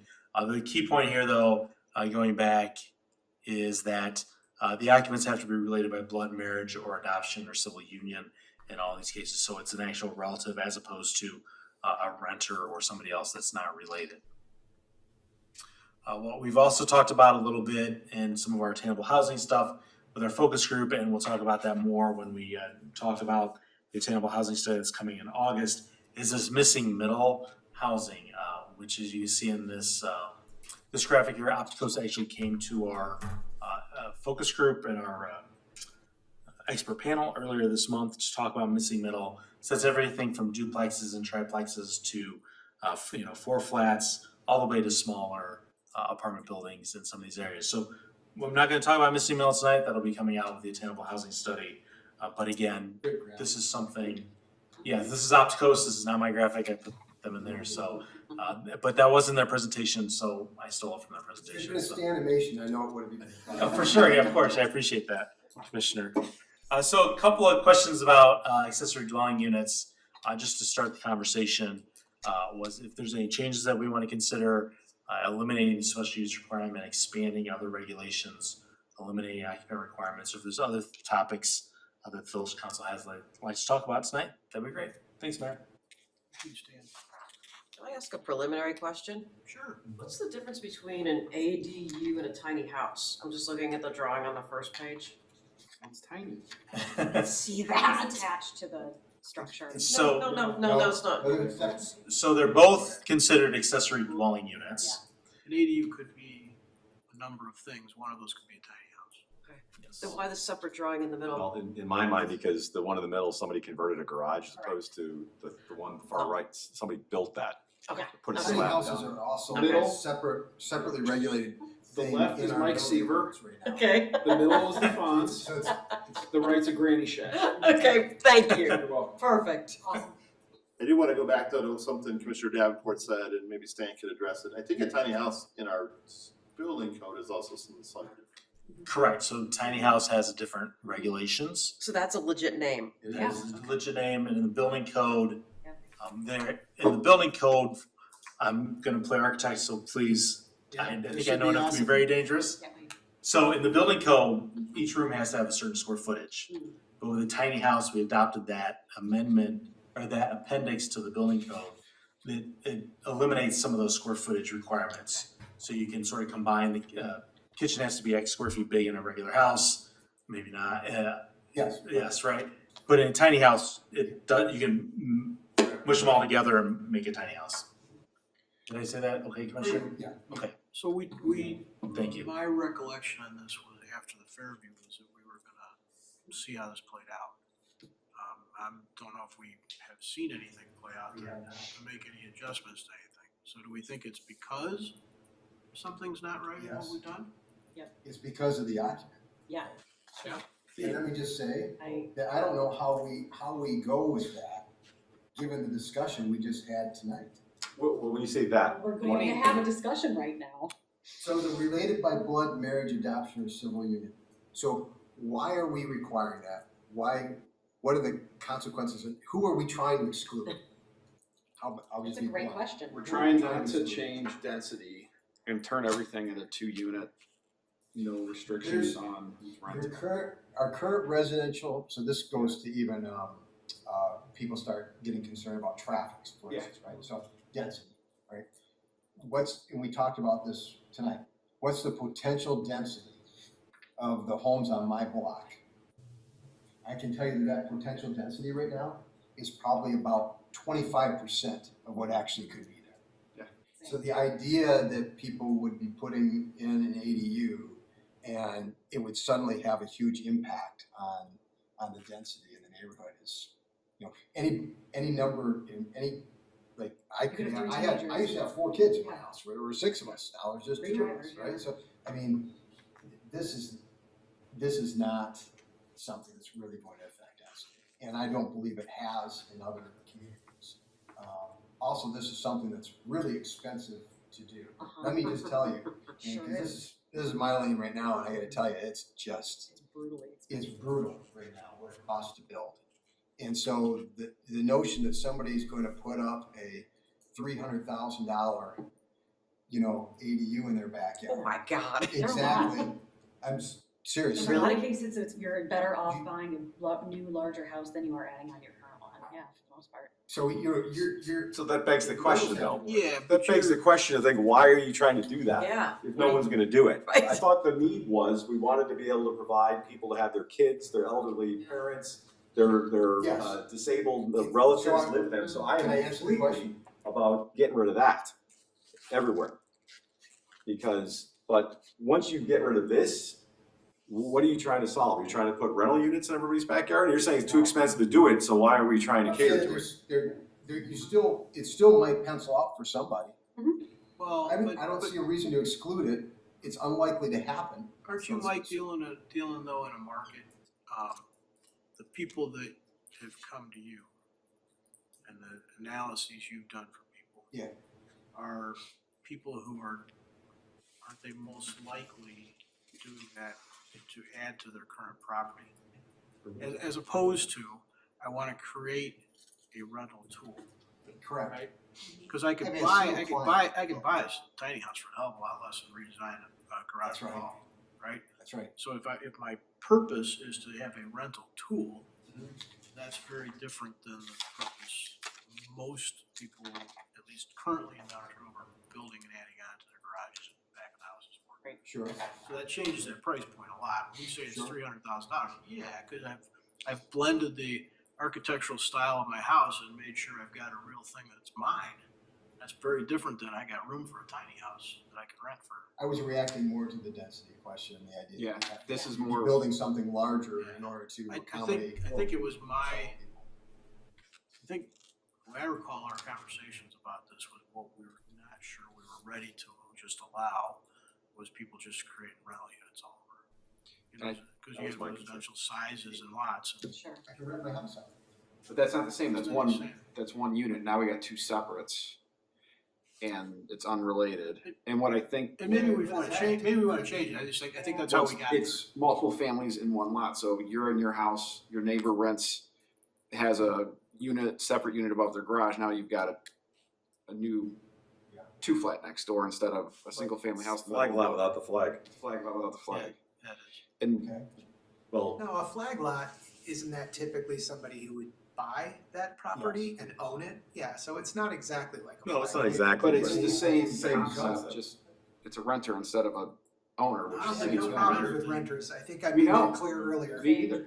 I don't have a problem with the renter. And I think, I don't know if, I think you and I once had a conversation about this. And it was also the idea of like, well, kind of like what you said, only 25% of it. What are we talking about here? Even if it opened up to everybody, the percentage of people that, one, have the space and the money and like is probably relatively small. And it isn't all gonna happen at once. I don't know. And a landlord's always present. Correct. That's the other thing. That was what I was That's a gonna good say point. is Yeah. you're living on the property. That doesn't matter. I guess there's lousy landlords that live in Sure. duplexes all over the Well, city. of course there are. There Come on, guys with 3 flats downtown that live in the basement and rent them too. That Right, doesn't guarantee. but that's the anything. reason Of course why not. a lot of communities, including ours, don't do short-term rentals. correct. Because the person who lives there isn't there. The only problem I have is an aesthetic one, guys. I don't want to have a bunch of people just throwing tiny houses because they see a rental income opportunity. What, I'm sorry, Mayor, because it's a- The only problem I have with this is I just don't like the idea of the aesthetics created in a neighborhood by somebody just deciding they have an opportunity to generate some rental income and they buy a tiny house or a trailer, stick it in the backyard. I think that's not the environment we're open for. If somebody wants to convert their garage and rent the upstairs on it, I couldn't care less, but that's different than I've got enough square footage in my backyard to drop a little thing in. So could we Take the just ti- say take the the tiny ADUs house. and take the tiny house out? Yeah, maybe, that might be. I the mean, answer. I'm fine with That that. sounds like a design issue, Mayor, so, we have 3 drawings. Yes, not so much. Right, In yeah. that order. Yes. For what I'm saying, yeah, probably, but I'm Got it. sounding like a real, I can tell you, I got elitist clients. jerk here, but I just don't like the aesthetic of a bought little thing to throw in the Well, backyard. Those first two, I've got clients right now, people that are really wanting this, and I'm telling them, hey, hold on just a minute. Who do they want it for? They want it for bringing mom and dad to live with them. Which I'm perfectly fine for, But which is why I that's- would like to be mindful and incremental about this. Yeah, Let's remove the age restriction and you have to be disabled so that it's just mom or related, and that's it. newly married couple, kids, or what, that, I'm all for that. What if I got, Let's see what the Somebody- demand is. I don't know. Well, what I'm hearing is there is no demand. That's not gonna happen. Correct, I just don't feel the need to regulate against something that is so. We don't allow it unlikely to right happen. now. What's that? We don't allow it right now. We haven't allowed it for decades. I'd like to remove, if it Are was, there other communities that do? I'd like to remove all of City of those Chicago. requirements about blood relative and age. I would too. But I'd also like to remove the tiny house. That's fine with me. I just, I'm good with that. We talked about the environmental impact. I know, Dave, when we talked on the phone, you said, stormwater and all of that would be accounted. But, we have, going back to aesthetics, we have yards because we like yards and trees and nature. Isn't it just gonna Let's, depletion of wildlife and space I'm and gonna put Stan on the spot. I know for sure, Stan, you and I talked in our team meeting Mm-hmm. about stormwater regs would still apply. I was gonna get there, actually. Yeah, but that's We not wanna enough. do- We'll But wanna I- do more. Oh, But I wanna ask ask Stan about the other regulations like lot coverage, building coverage, setbacks. Go ahead, Stan. Yeah, so there's always gonna be setbacks on the property for accessory structures, typically 5 feet or 6 feet, depending on your zoning district. And then there's also a limit currently on the size of the footprint of the accessory structures is limited to 1,000 square feet. So we could keep that regulation applying to An this one. expansion of a driveway. Maybe not. Not necessarily. So, and that would, In the second picture, the expansion of the driveway would come into, having to meet the, stormwater ordinance and the impervious areas, and increases in impervious surfaces then trigger different requirements via the stormwater ordinance. I see cutting down of trees to build the ADU. I was gonna say ICT or two more being like something on top of a garage. Yeah, I'm okay with that. I don't like the Building idea on of the planning a side. house on another lot. Right now can. Our lots aren't big. Otherwise, I'm putting 3 in my backyard. Then I'm gonna rent off of you. I'll be that transient. Row houses. All right, I really haven't said a whole lot here, but I am, because I'm not up there. I will say that I am fine getting rid of all of the related by blood marriage or adoption. I don't see any value in, if we're going to allow ADUs and we're going to regulate them in some way. To me, there's not any huge value in saying it's gonna be your kid or it's going to be another 20-year-old. Am I wrong that we already have regulations around like the number of people who can live unrelated and? Yes, that's a definition of a household. Right, exactly, So so there's already in the I would imagine that would apply here as well. Again, the Would idea, Would that apply as well? We would have to look at that and further define, review that one. But right now, for like a single family home, so let's go to the image on the right-hand side and let's not say there's a tiny house on it. Yeah. That would be considered household for the orange portion of it, and there's regulations on that. We would have to work through our legal department to figure out that and how that would work on the tiny house, and then if we have to change any of those regulations. Well, I mean, on the. Staff is not proposing a change to the definition of household. The idea is the principal structure would allow for household as defined, which contemplates families, individuals not related. There's a definition of that. So I think what we were proposing here for discussion is the areas in yellow would allow for a household. And one of the current regulations limit that type of household to the things that stand over. That's the question. I was just The other thinking, components I was are- just thinking numbers. Are we Right. talking numbers? Limiting in numbers? There's a limitation of a household only for the number of unrelated. But if you have related, there is no limitation. so you could bring like a single mom and a daughter, kid in, but you couldn't bring in 3 young dudes, you know what I So mean? Like, whether they it live kinda in the changes house or they live dynamic. over the garage, if the number's the same, what's the difference? Right? If the number of unrelated inhabitants now is 3, and they can live in the, I guess I don't know what the difference is. They'd each have separate. Yeah, it would be separate for the ADU. Two households instead of one, but Yeah. But the that's rest of the logic that Commissioner Gilmar is, Yeah, we that's, can just set it. yeah. Yeah, and so again, we have a housing issue.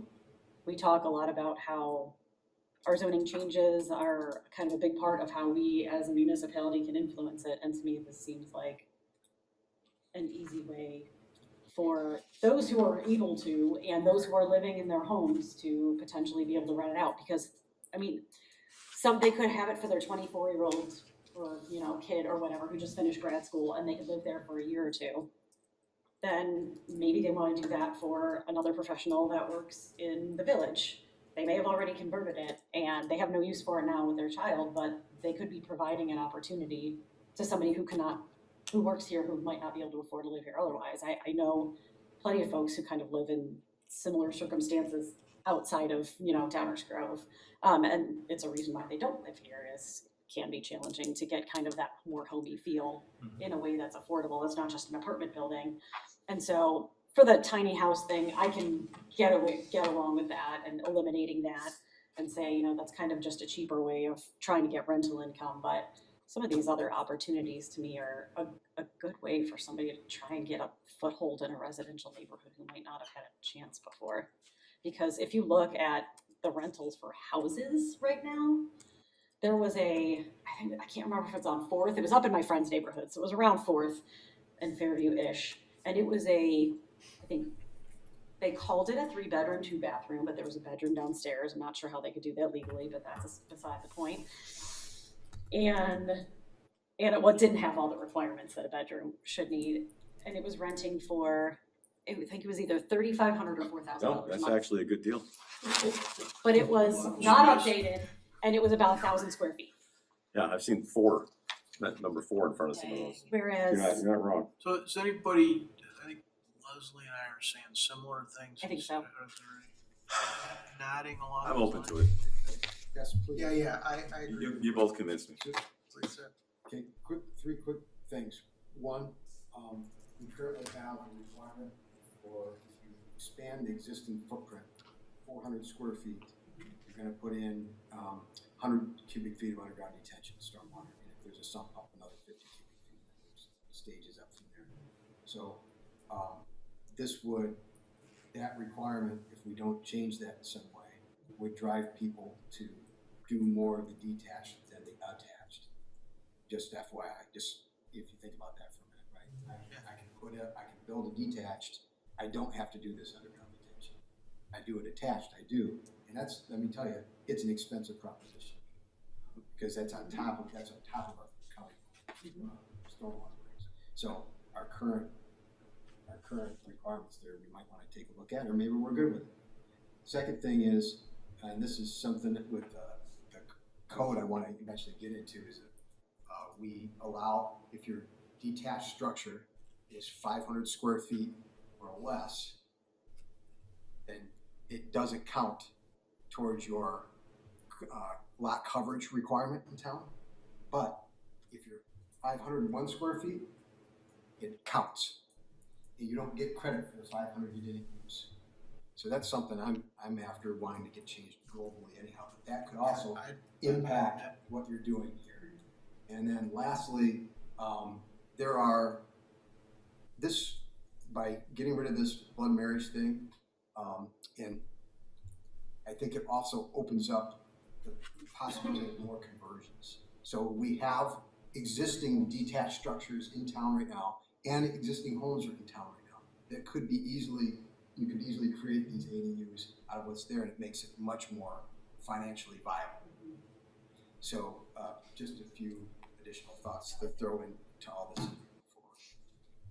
So what we're hearing is move away from our current extended family unit and more towards a typical accessory dwelling unit. That's, Yes. I agree. is that what I'm hearing, Stan? That's what I'm hearing as well. I don't, just to throw it in, I don't have any interest, I'm gonna disagree with Mike, I don't have any interest in revisiting anything stormwater. Thank you, Mayor. I can't imagine why. Just to be clear.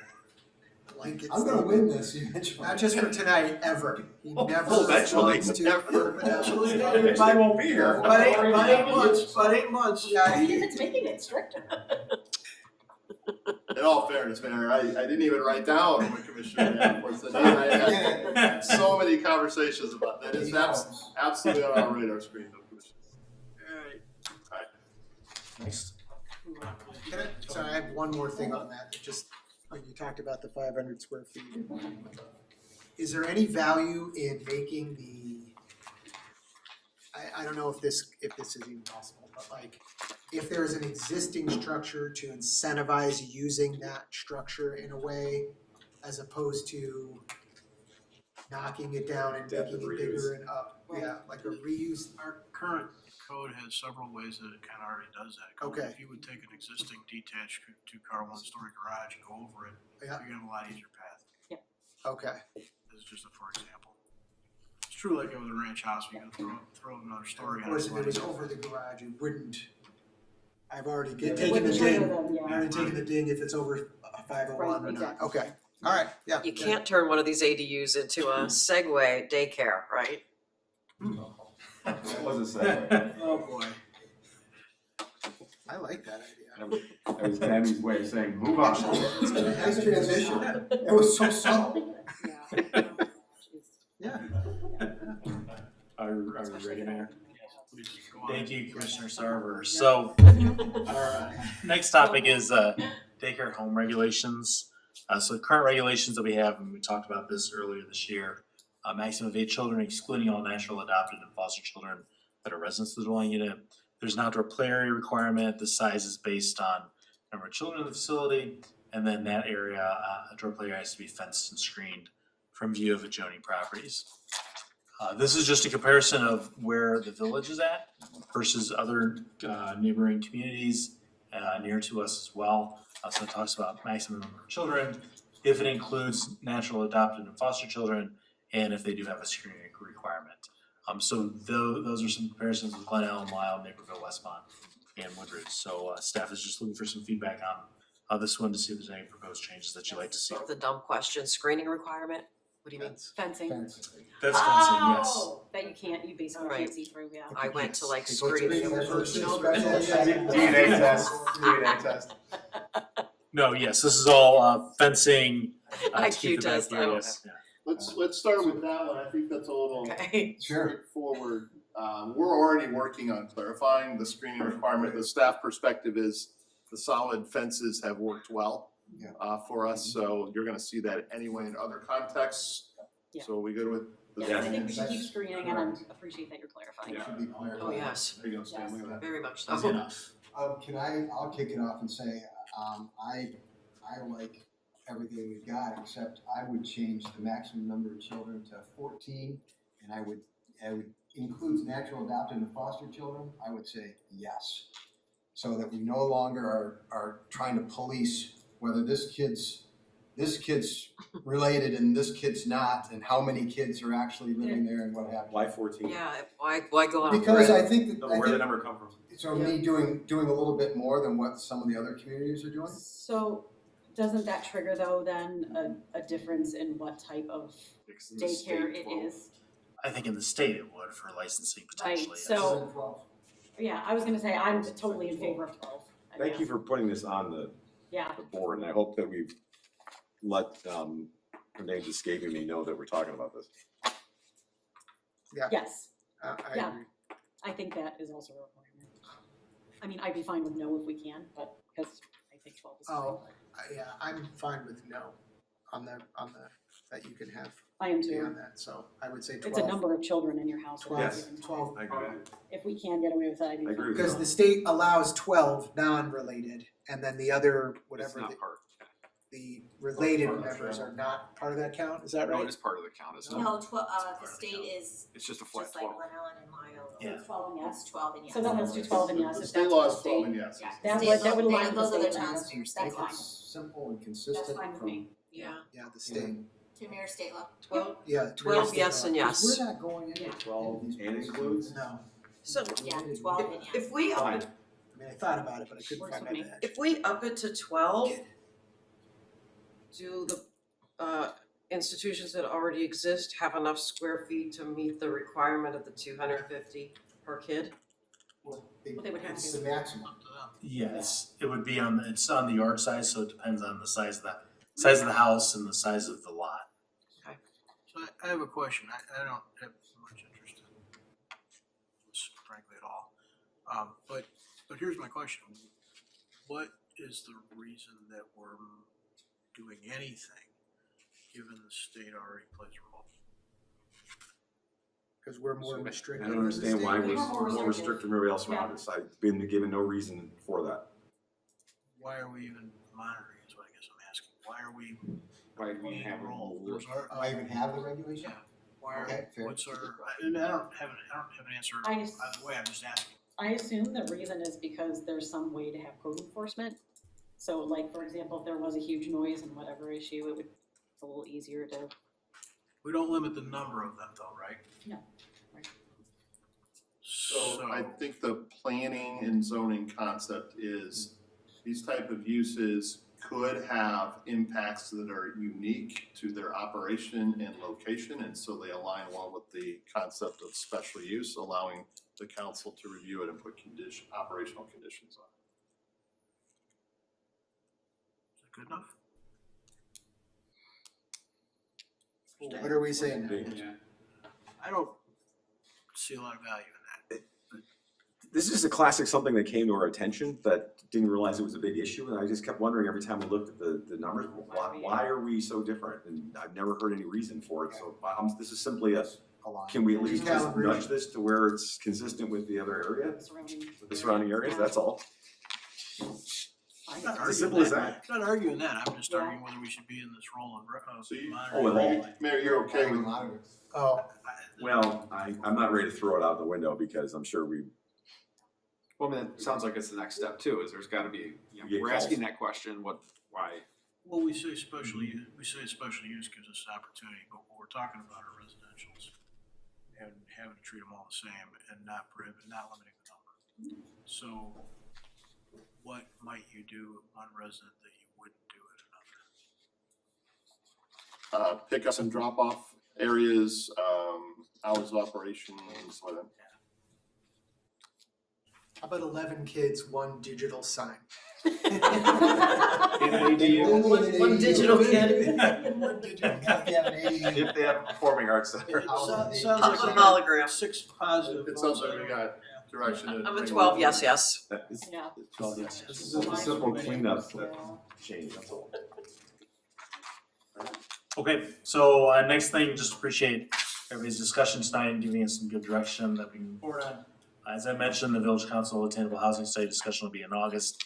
And then we'll take our discussion tonight back to Planning and Zoning Commission later on this fall and early winter. And then we will hold a formal public hearing with the Planning and Zoning Commission after with all of the proposed amendments to the text of the zoning ordinance, and then bring that back before the Village Council later this year, early next year.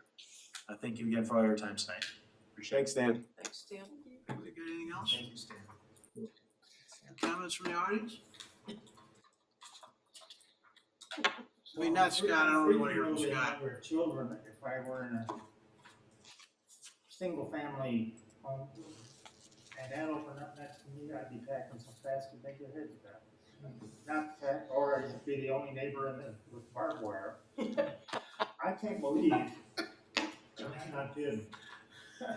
This is ridiculous. If you impose this kind of, can you just open these anywhere?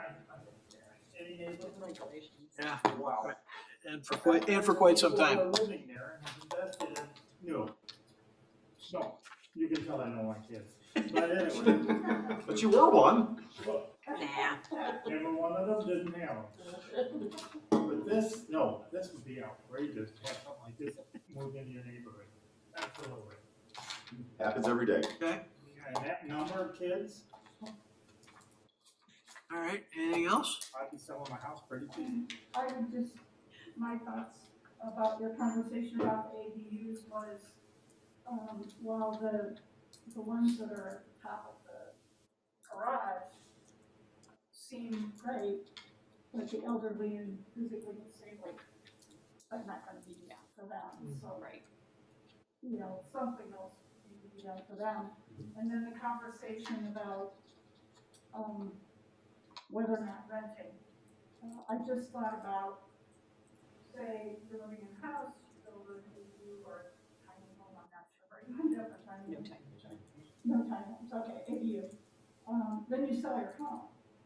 So the person buying it, I would think, would want to have the option, but they wanted family to use it or they wanted to rent it. But that would be more easy, that would they would get like the option for the use. How do you control that? This, to me, it screams the opportunity for abuse. Again, trying to protect my neighborhood.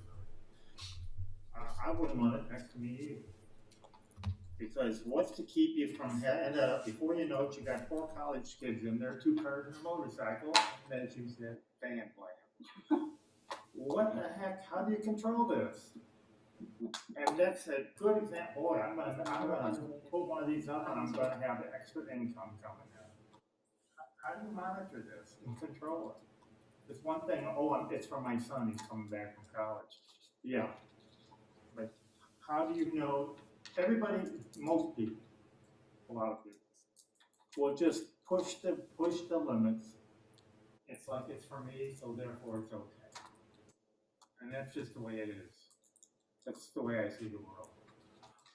And the potential for abuse and stuff like this, and changing the character of people's neighborhood, no, I don't think it's right. I wouldn't want it either. Any questions from the back? Anything else? Rob? Well, thank you guys for sticking with us. Had to get some sort of award. Yeah, you'd think, right? All right, can I get a motion to adjourn?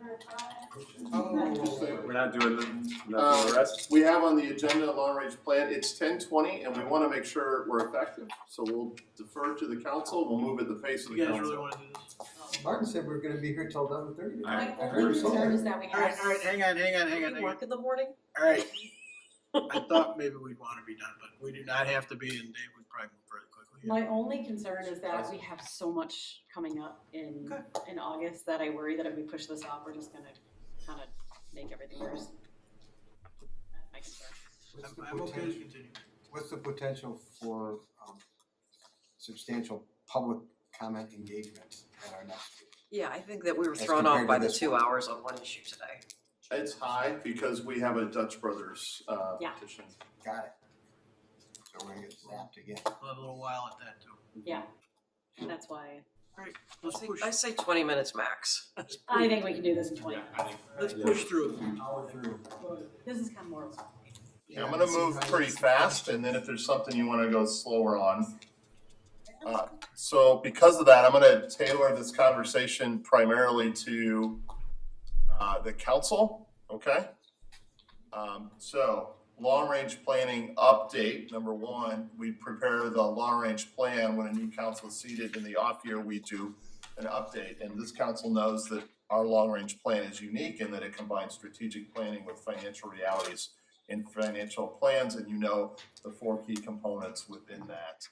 This council also knows that we operate in our flight analogy at the 30 and 40,000 foot level in that story, focusing on goals and priority action items.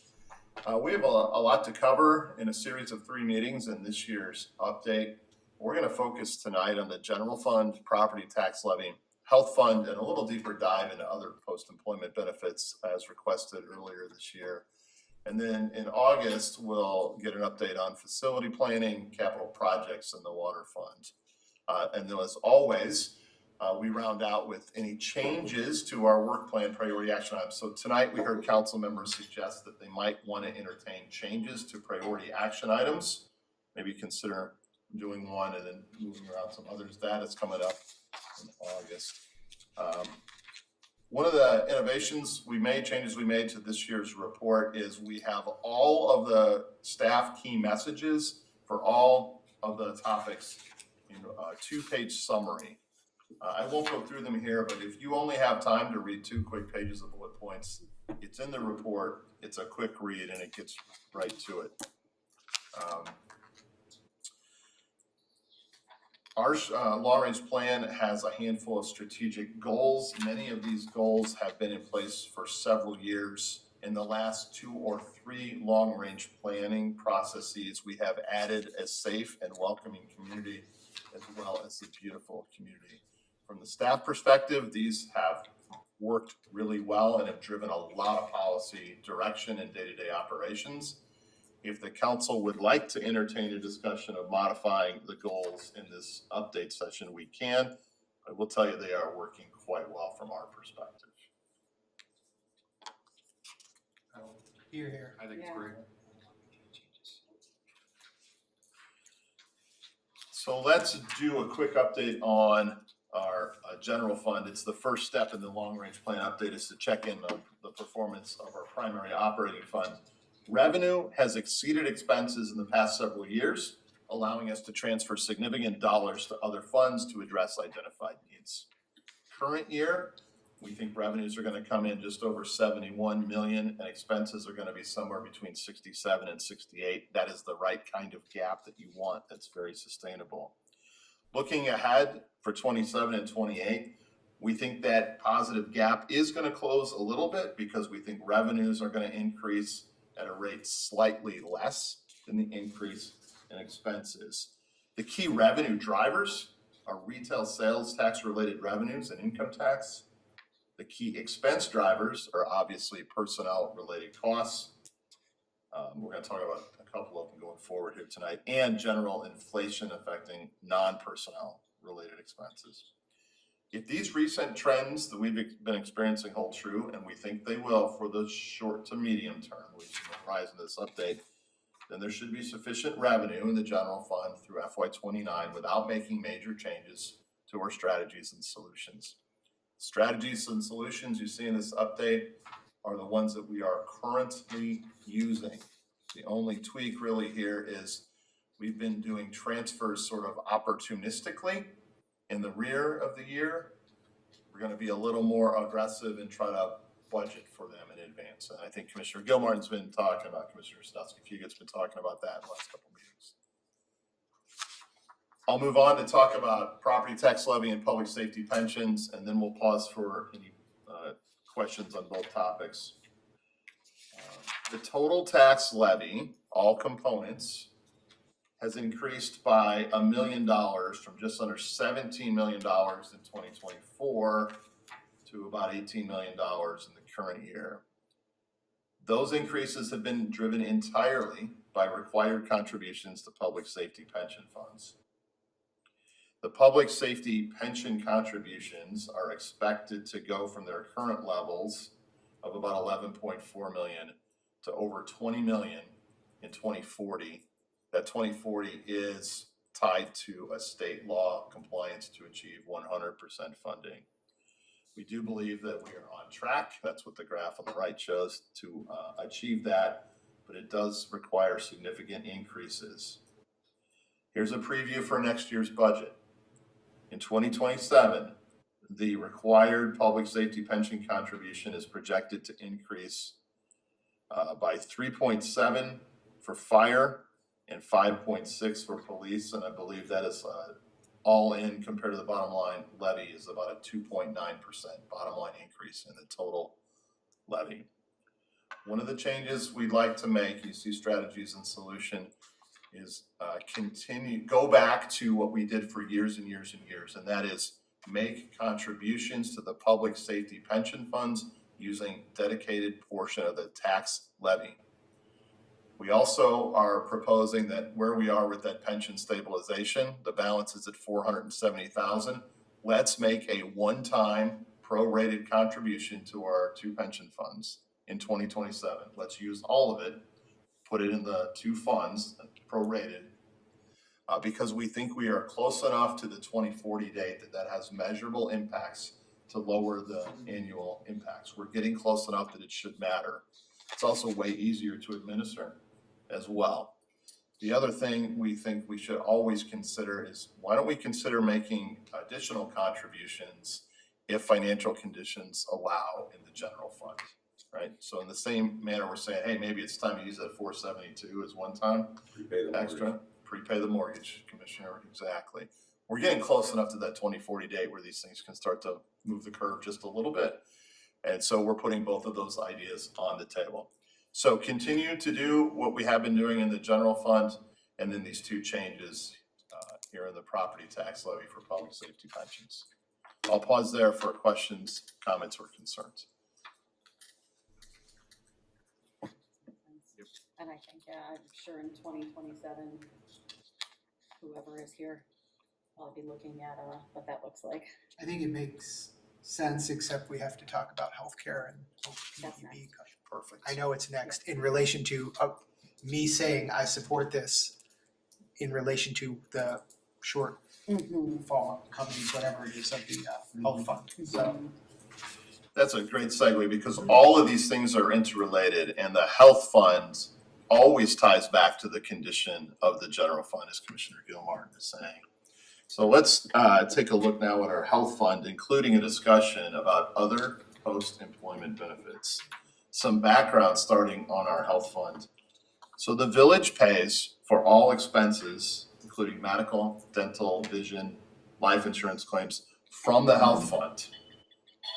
You can say we're self-funded. You can think of it as we are the insurance company. Yeah, we have some stop loss and reinsurance, but When we say we're self-insured, that's fancy word for we just pay for the cost of those claims out of our health fund.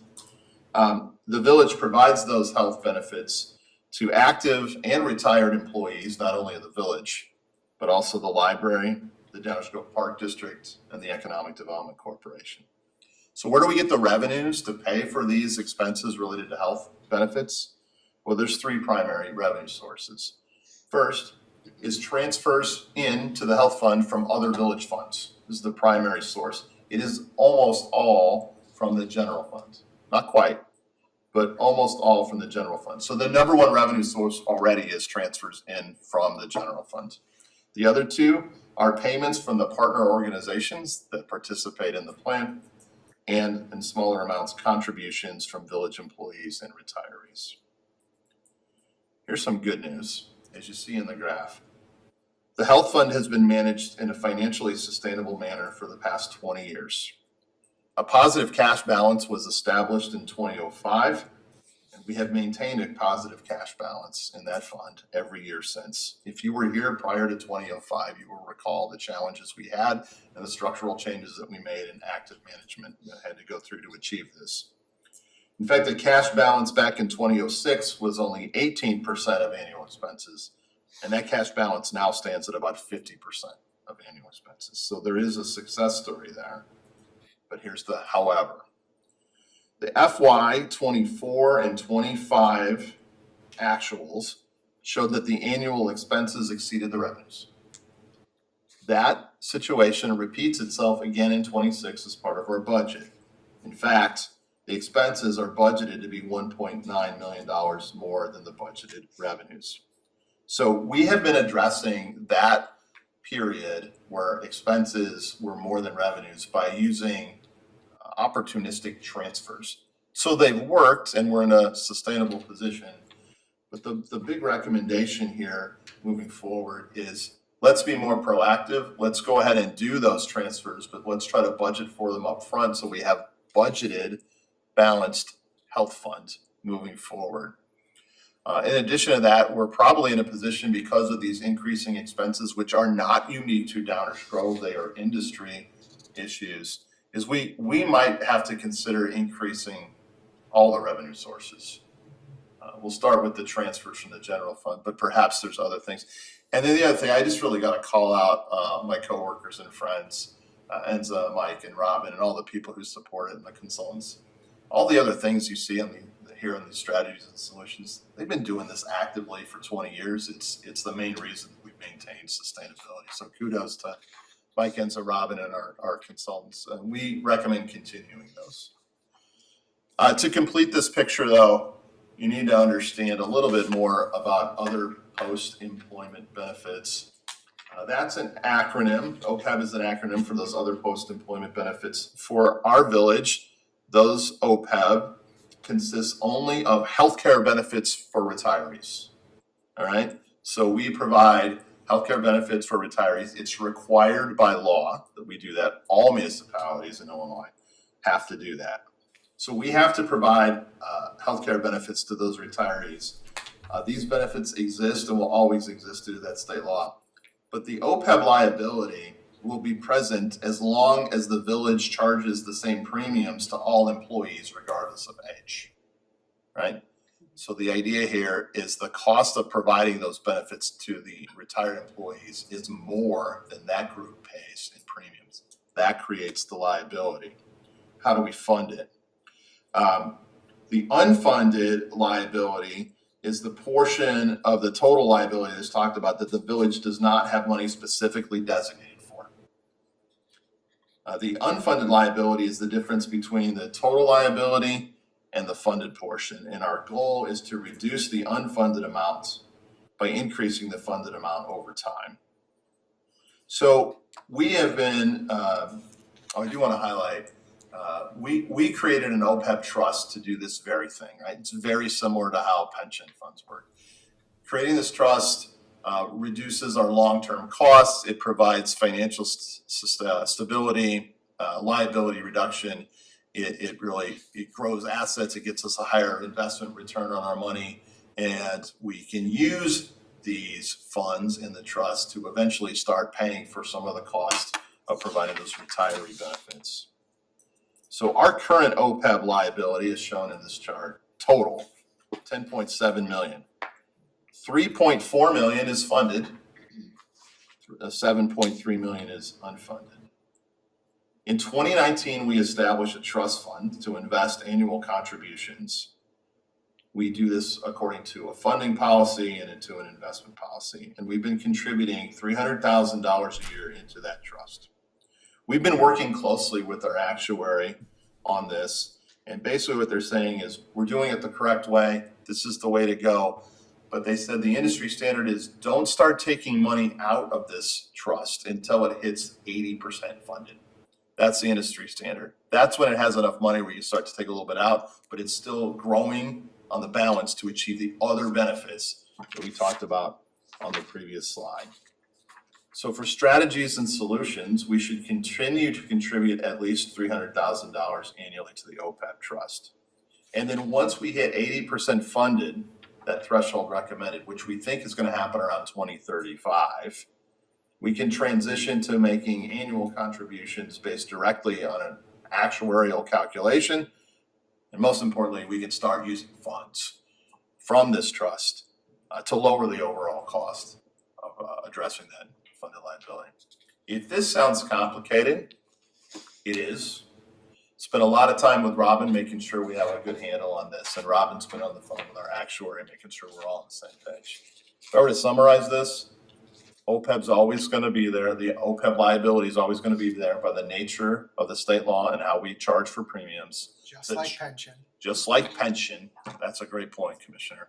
And just like pension, setting up a trust to fund these as the costs are incurred so we can eventually lower the cost by leveraging these funds is the way to go.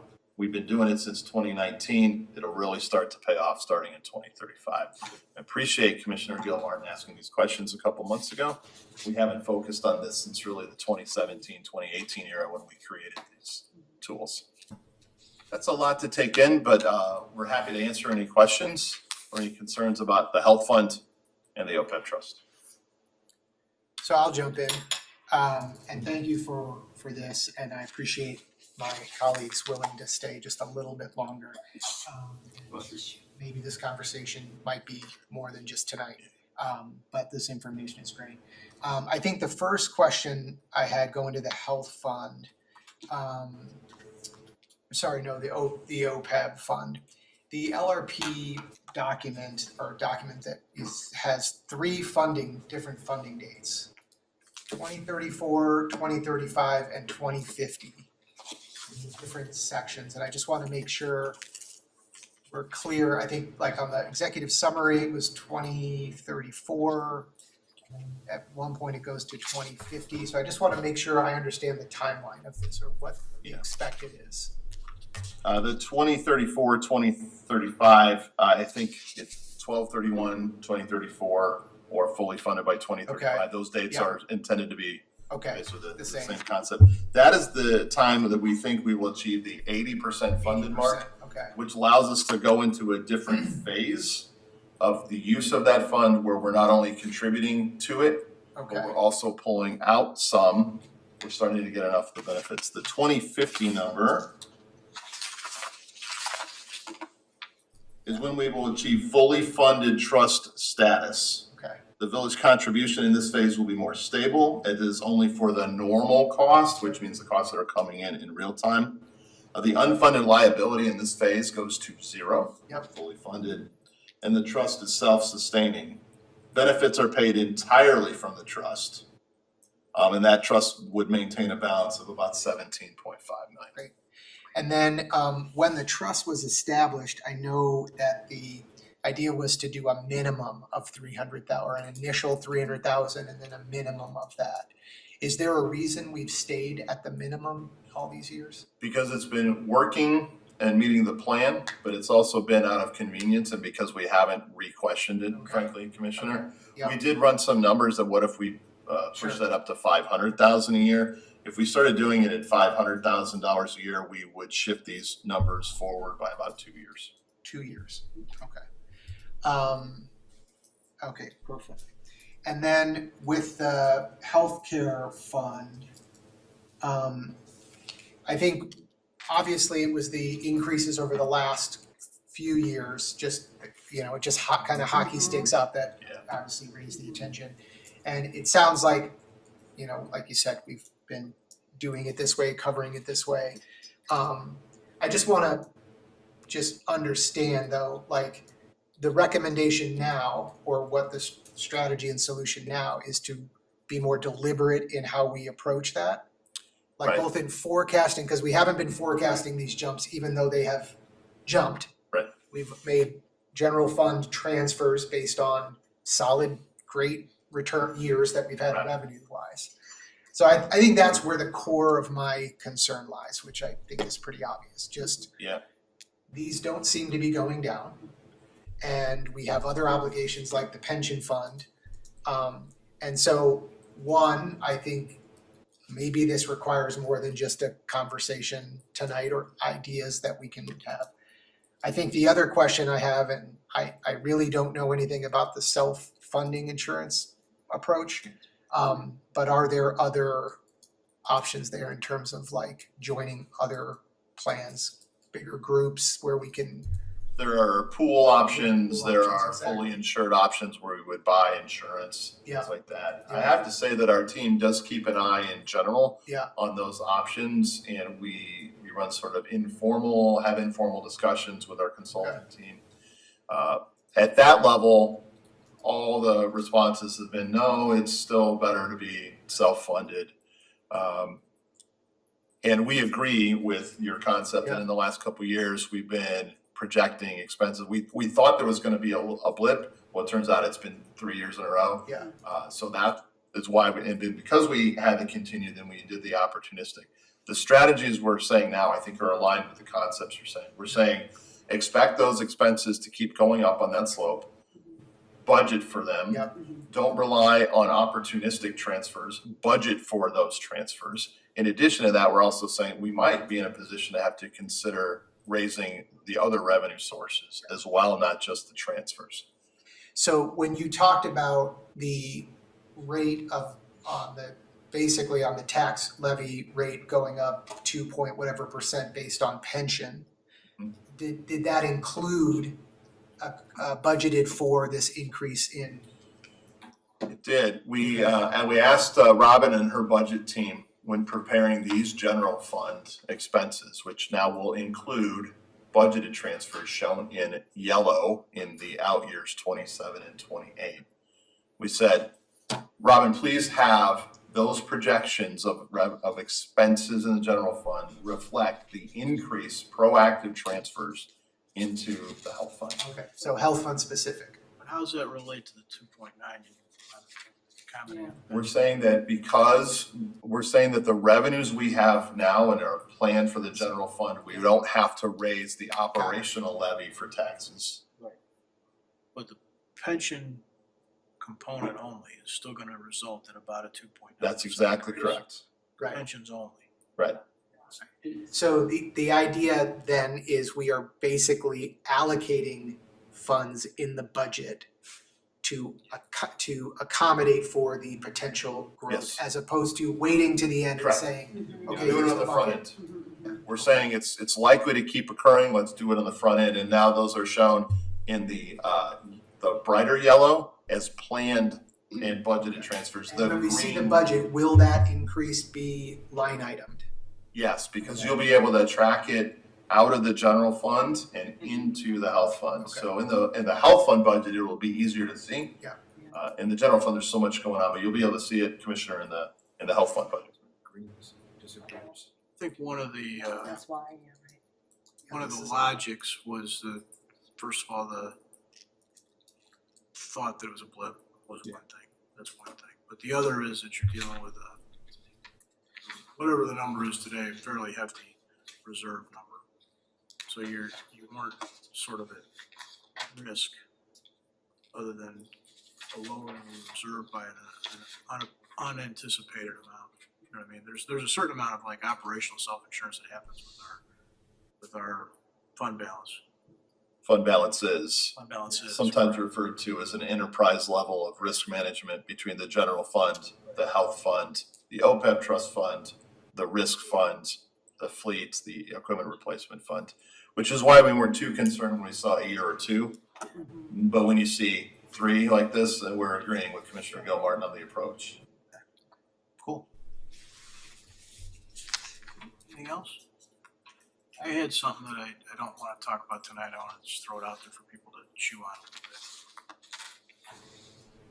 bit. It seems to me that we might want to at least ask our team at some point to model up for us an acceleration of OPEB. And the reason I'm saying that is because you've got likely, and this is all guesswork, right? But you've got likely some facility requirements that are in front of us, not that far down our line, that will not most likely, a lot of caveats to this, but will most likely not have available to them a lot of the benefits that were available to us here in terms of property sales and tips and things like that. So there may be a situation where you modeled something in an effort to put yourself in a different financial condition in terms of liabilities when you went to seek debt. Yeah. I'll just build on that. It's a great segue into our next discussion. At the bottom of the key messages you see, it says, if funds are available, the following identified needs should be considered. We talked about 2 of them tonight. The public safety pension contributions and the contributions to the health fund, which could also be OPEB, which is a subset of that, the health fund. The last one is begin saving money for the planned replacement of Fire Station 3. So the idea here is if you had $1, where would you put it among those 3 and why, and how would that change your overall long-term financial position, right? So we'll talk more about that, Fire Station 3 and facilities and how they all relate at our next meeting. And you're talking about a model that would show us what those dollars in those buckets would do. Start to give us some indication. Show us the trends and. Sure. Yeah, just someplace, I don't know the right window, so I'm not gonna say it, but someplace in the not too distant future, that's gonna be a question that's being asked. And it seems likely it'll be mostly debt instrument at the time, right? So trying to put yourself in a position to handle it. There may be strategies now that could change that. Yeah, I mean, I look at it as 2 different credit cards and trying to figure out what makes sense to pay first. Yeah, exactly. Right. Because they're both due.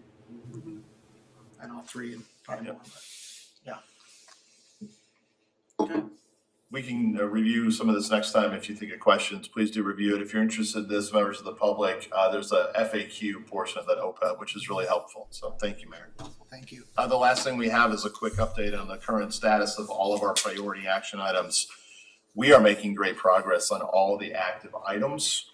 All of them remain green in the status, except the Ogden Avenue TIF, which is yellow due to schedule.